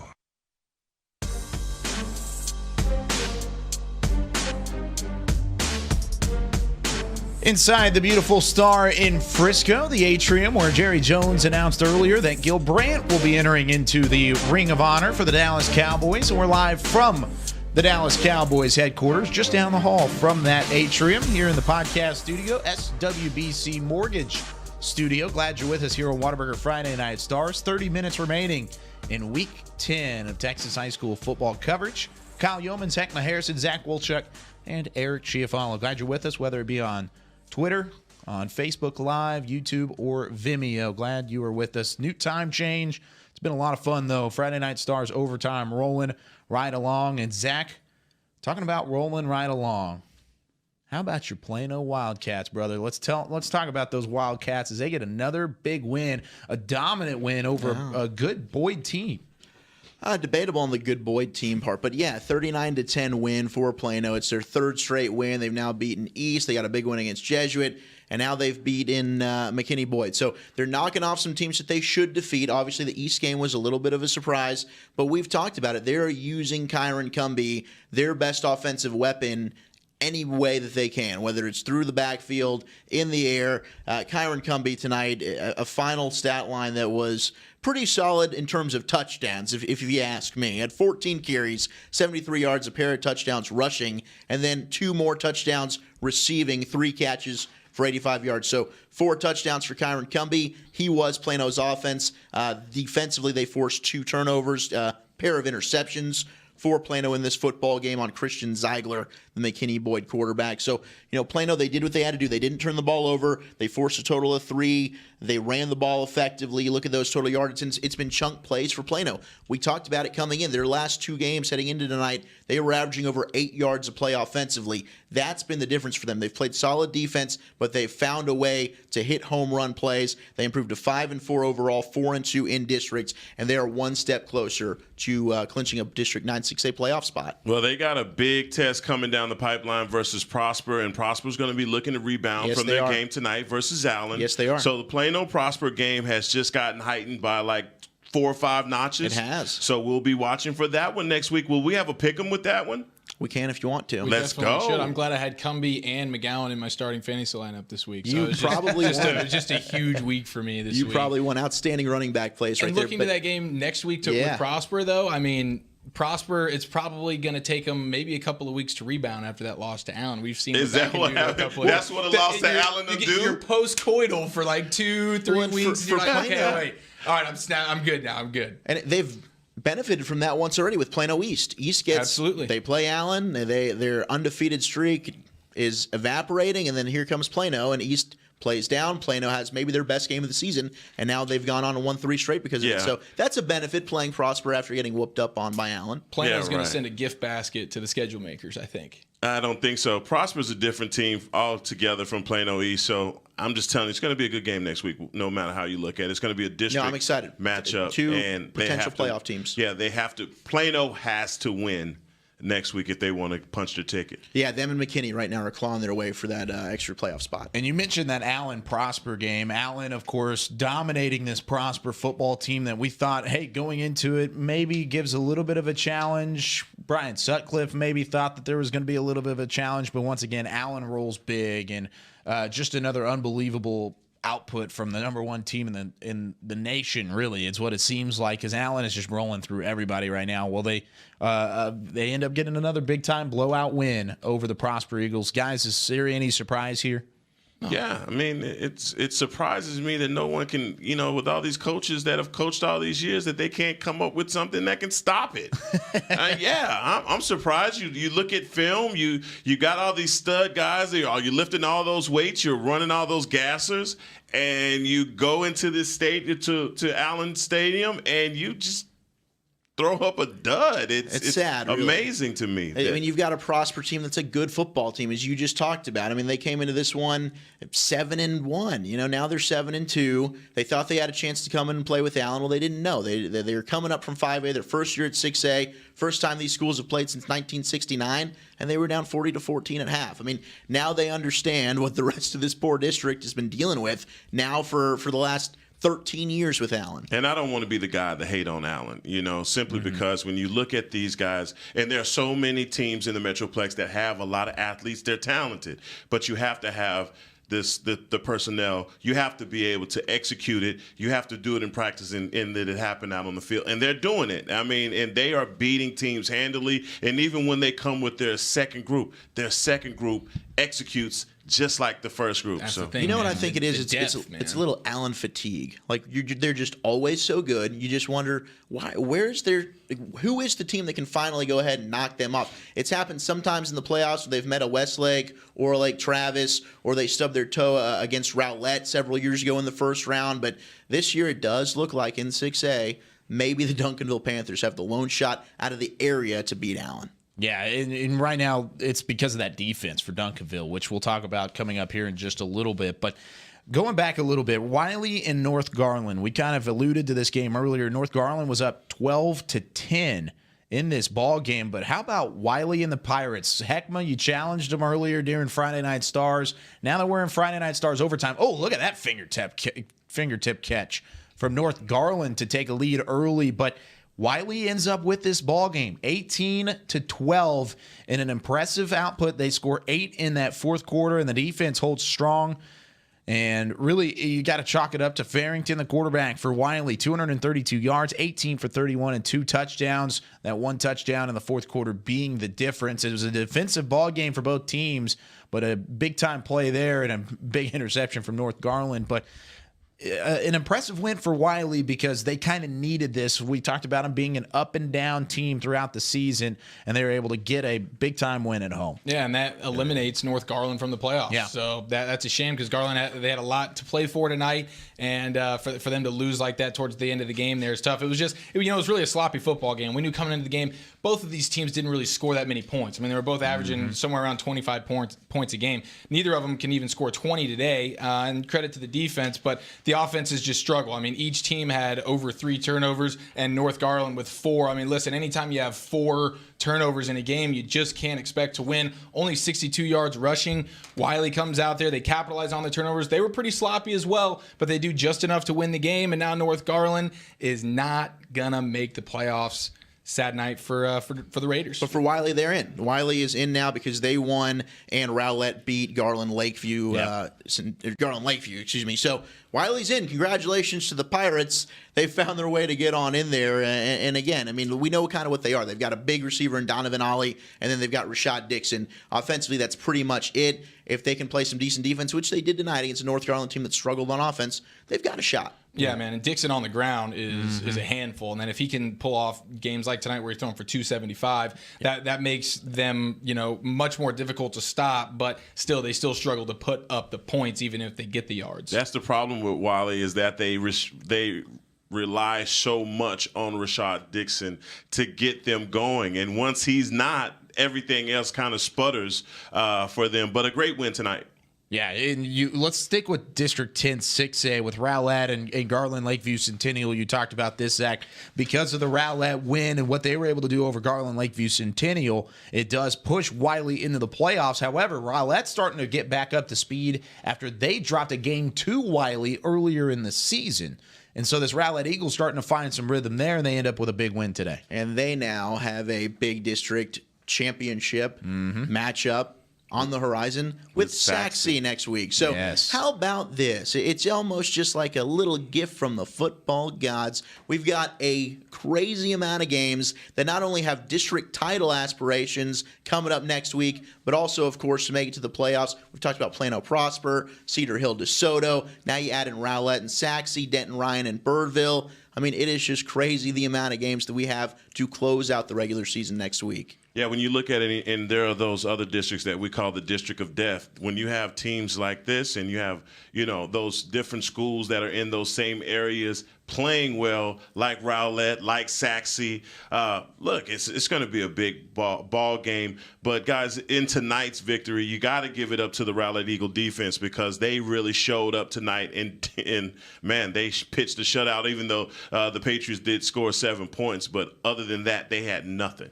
Yeah, they really didn't have a whole lot going on if you're if you're Garland Lakeview Centennial because of Rowlett and that defense holding strong again. Quick couple of scores to update throughout the area. Nothing crazy, but how about Wilmer Hutchins over Alvarado, 42-35, that final score. That was a battle of the undefeateds inside District 8 4A Division 1. And Wilmer Hutchins, the storied Cinderella squad from the entire season of Texas high school football, gets another big-time win, and they stay undefeated and basically have just given themselves the championship for that district, and an incredible story, guys. Absolutely. I mean, you look at them now at 8-1, 5-0 in district play. They will be district champions after that victory over Alvarado. And Alvarado, they were a turnaround story. They started 0-4, won 4 in a row, went 4-4. Congratulations to Wilmer Hutchins and that Eagle team. And then looking at another game, Lovejoy and Denison. I told you this was going to be some points because both teams average over 43 points per game over the course of the regular season so far. A District 7 5A matchup that had some playoff aspirations. Well, Lovejoy wins this in a little bit of a defensive battle. Surprisingly, over Denison, 23-13 was that final score. So moving on from there, let's talk about some South Lake Carroll, Northwest Eaton. We alluded to this earlier in Friday Night Stars, and South Lake Carroll just absolutely demolishes Eaton, 45-0. The final score. TJ McDaniels, Coach Riley Dodge, and company just absolutely put it on Titus Wynn and the Eagles here. Yeah, and don't forget about that South Lake defense. This is probably the most complete game we've seen from South Lake this season. And all year, we've talked about it. They started slow offensively in most of their games, and they've always finished strong. Well, tonight they come out, they score 21 points in the first quarter. First play of the game is a TJ McDaniel 75-yard touchdown run, and really the rest was history. South Lake just dominated tonight. Will Bowers usually does it on the ground and the air. Well, tonight, just through the air, very efficient night. 22 for 30, 290 yards, 2 touchdowns. And that South Lake defense absolutely dominating Eaton. Look at that, 70 total yards, 3 first downs for Eaton. They couldn't do anything. And credit to South Lake, they should have won this game, and they won it by halftime. Yeah, they really did. And were able to kind of just like you said, just kind of put it away early. Something that South Lake Carroll hasn't done all season because, yeah, they've put it away late, but that slow start has been one thing that's kind of held them back. They didn't have that at all tonight. How about the Colony and Frisco Independence? Independence, like we talked about earlier, Heckma, had a chance with Braylon Braxton and company to hold into this game, got off to a quick start, but in the end, the Colony and that offense was too much for the Knights to handle. Yeah, the Colony is for real, guys. And it all started, and I really thought that the win versus Frisco Lone Star was a fluke win. I wanted to chalk it up to the bad Pizza Hut Park or Toyota Stadium, whatever you're calling it these days. I thought it was the lack of lines on the field, everything. I wanted to give. Blame it on the soccer lines. I wanted to give everything that I possibly could to try and say what it was, why the Cougars lost, man. But it wasn't that. It's literally that the Cougars are a good team. They came in. Mikey Harrington, man. Jeez Louise, man. This kid is on fire. He is taking care of business. And look, man, the Colony is definitely a team with that defense. Yes. With that defense, they are going to be dangerous rolling into the playoffs, guys. Miles Price, Abdallah, and then you talked about Harrington at the quarterback position. That is as good as it gets. Three-headed monster on that offense. And then you talked about the defense. Just a very balanced team for the Colony. Absolutely. And now they've locked up a share of that District 5-5A title. So, they've got a game next week against Little Elm, a team that Brandon Crossley plays for, my player of the watch earlier in Friday Night Stars. So Little Elm got to win to hold on to hope of making the playoffs, but the Colony's a better football team. So they're looking like they got a chance to maybe just win this district outright, depending on what happens with Lone Star. Really quickly, guys, this was the best game of the entire night. John Tyler, and Mesquite Poteet. Let's go to the fan tag cam again really quickly. This is the way that John Tyler wins this football game. This is with 1 second left on the clock in the fourth quarter. They were down 44-41. Top left-hand corner of the screen. Go up and get it. Touchdown. And just like that, John Tyler and the Lions get it done as they roar to victory. 48-44 was that final score, and just an incredible game really from the get-go. John Tyler jumped out 21-0, and then Mesquite Poteet fought all the way back in order to get the job done. But guys, let's skip ahead a little bit to the bottom of our page, but really to a team that we should be looking at, South Oak Cliff and Kimball. We've talked about the South Oak Cliff team all year. We talked about the defense earlier. They're special in being able to get the job done, and really the defense itself has been the staple for this South Oak Cliff Golden Bears team, and another big-time win for the Golden Bears, 56-7.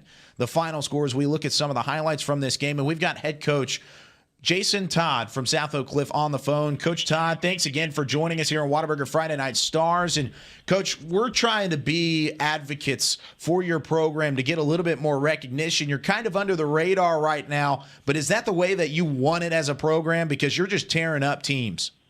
Yeah. We actually don't mind being under the radar right now because we know it all, really boils down to the playoff season. If you make, win enough games in the playoffs, you'll make a name and other people put you on notice. That's the way it goes, Jay. This is Heckman, man. Listen, man, your team right now is on fire. You got your defense pitching shutouts. Coach, you have to be very confident about your team. Next week you play Thomas Jefferson. Obviously, you won't be overlooking anyone, but just having your team ready to go for the playoffs. Just talk about the mind state of your Bears defense and your whole team going into the playoffs. Our defense is pretty stout. Those guys are well coached, and they go out there and play with a lot of passion and energy. And they go out there and do what we expect them to do every night, and that's go out there and play hard for 48 minutes. As far as the overall team, it's still some things that we have to clean up. We had too many penalties tonight. Right. We left a lot of points on the board, but, it's a lot of things that we get to go over with the kids and in preparation for the playoffs to tell them, those could be things that can make us unsuccessful when the playoffs come. Coach Zach Wolchuk with you. You said something a few weeks ago when we got to talk to you earlier in the season, and you pointed out, hey, that Kimball game late in the year, and then you also mentioned Frisco Reedy being a team within in 5A that you might see down the road. First of all, how good was this win tonight? Congratulations. How does it feel for your program to beat Kimball, a rival, in the way you took care of business, but also looking ahead to some matchups that you might see into the playoffs? I mean, how are you guys doing with the scouting of that and some potential matchups coming up here in a couple weeks? Well, we actually have been looking at it for a while now. We've been looking at that Everman and Lido district, trying to figure out who's going to be the fourth-place team over there that we'll match up with in the first round.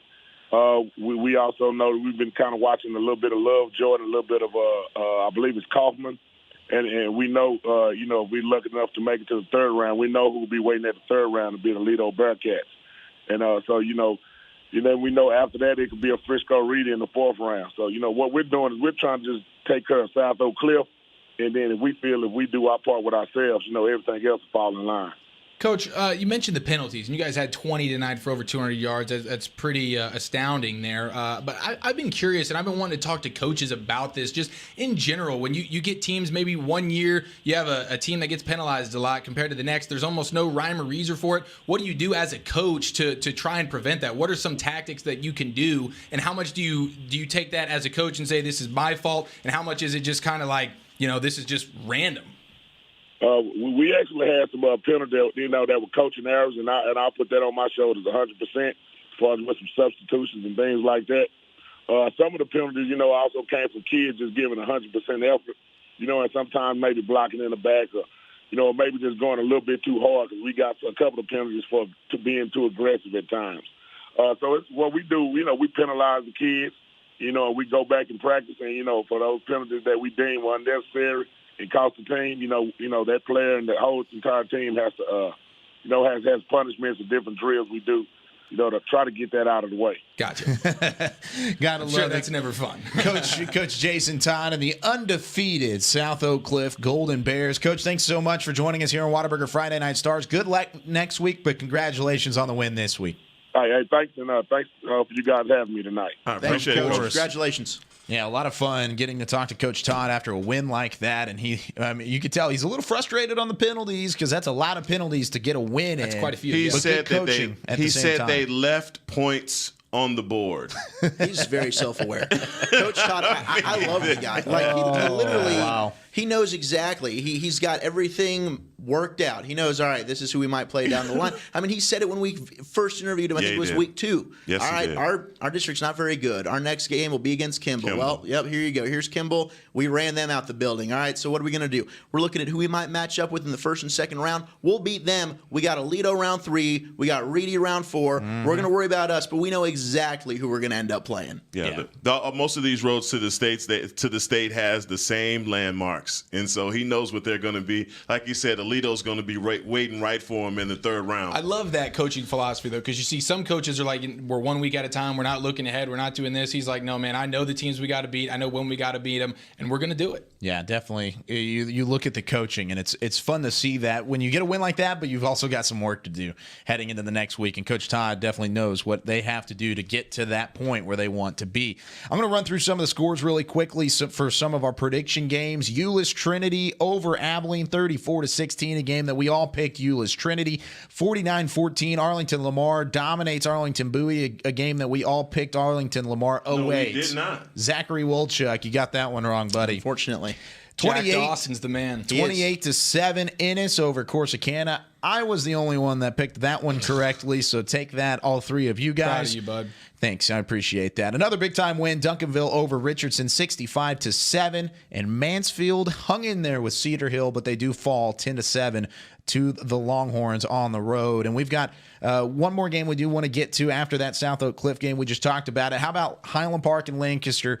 Eric, you picked Lancaster to win this game. Now, you were kind of going out on a limb there. Nobody has won in Highlander. It's a Texas high school football team in what seems like has been a couple decades. Well, it has been a couple decades. It's been a long time since a Texas high school football team has won on the road at Highlander Stadium. And we've got Miles Dunklin on the phone, who was on the call for this game. And it started off, Miles, first off, thanks for joining us here on Whataburger Friday Night Stars again, and glad to talk to you again, buddy. But it started off a little bit dicey for Highland Park. They were down 14-7. Lancaster had some really a lot of momentum to start things off, but Highland Park was able to kind of stay calm in that regard and then put some numbers up into that first half that really gave the momentum all the way back on the side of the Scots, Miles.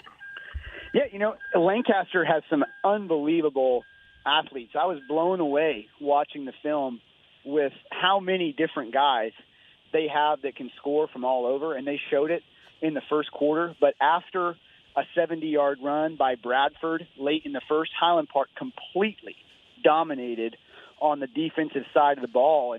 And they lost a couple of their key players in this game, and they were coming in extremely banged up on defense. They really showed their depth on defense. Chandler Morris made enough plays offensively. It was probably their best game of the season from their running back, Benner Page. But their defense, without guys like Hudson Clark, James Lightbourne, they also lost Jeremy Haynes in this game. Prince Dorval was banged up, even though he had 3 sacks. But they were still able to completely stifle and shut out Lancaster for 3 quarters.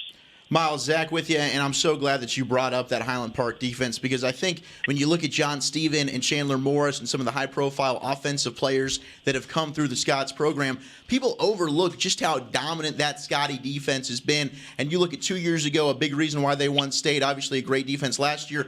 How do you think this defense compares to the state champions of the last 2 seasons? Well, that's a good question. It's a question I've been asked a lot, and I was asked it by Lancaster's head coach, Chris Gilbert, on the phone this week, and my answer is that in 2016, it was a team led by their defense. John Stephen Jones had yet to come into his own. In 2017, it was a team led by their offense. But in 2018, they have all three phases. They're good on offense and on defense. They might not be as good on defense as they were in 16, and they might not be as good on offense as they were in 17, but they're a complete football team, the offense and the defense, and Wesley Winters is another in a long line of excellent kickers at Highland Park as well. Miles, real quickly, what did you think of the Lancaster band? Oh, the Lancaster band stole the show. They were fantastic. I mean, the Highland Bells are as good a halftime show as you will see, but the Lancaster band absolutely blew me away. They were so fun watching them march in the pregame. I could talk about them for a while. They were a blast.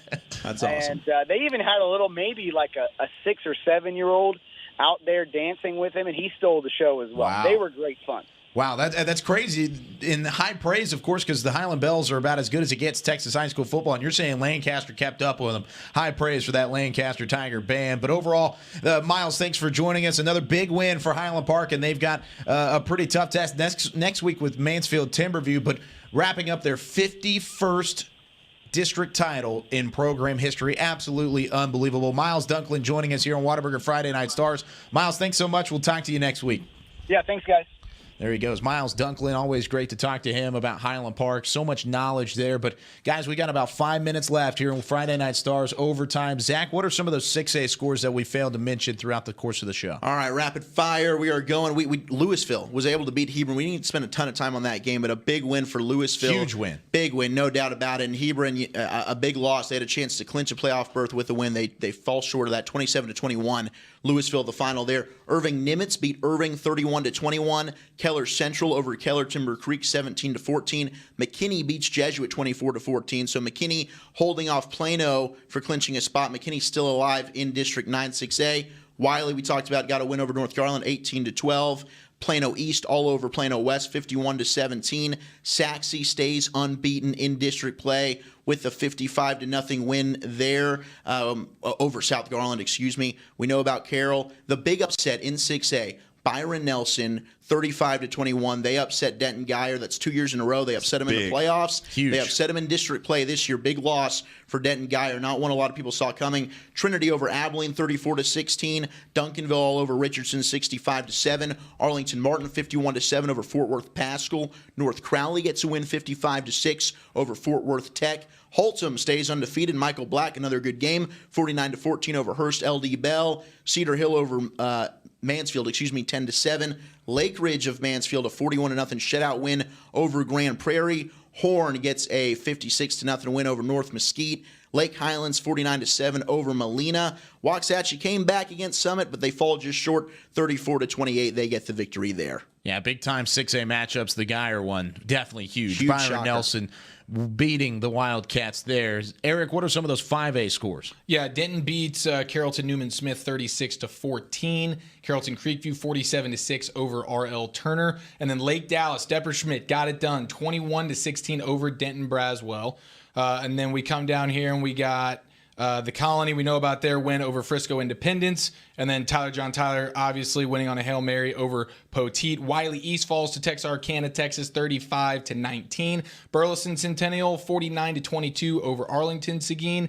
Ennis 28-7 over Corsicana. I know Kyle is just absolutely elated about that. I am pretty he's elated. the only one who picked that one, so congrats there. Thank you, sir. Red Oak gets the victory over North Forney.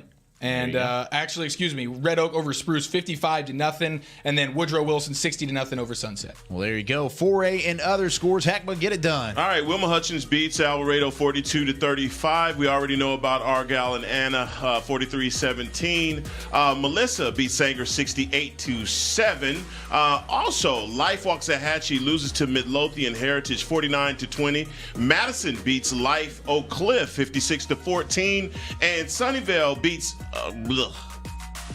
Lincoln. 42-7. That's Cue not the good. music, Chris Beam. Hey, Taps, real quick. Taps, Bishop Lynch, big upset over Prestonwood Christian. They got it done. 50-40. Bishop Lynch pulls the upset. Wow, that's huge. Absolutely huge.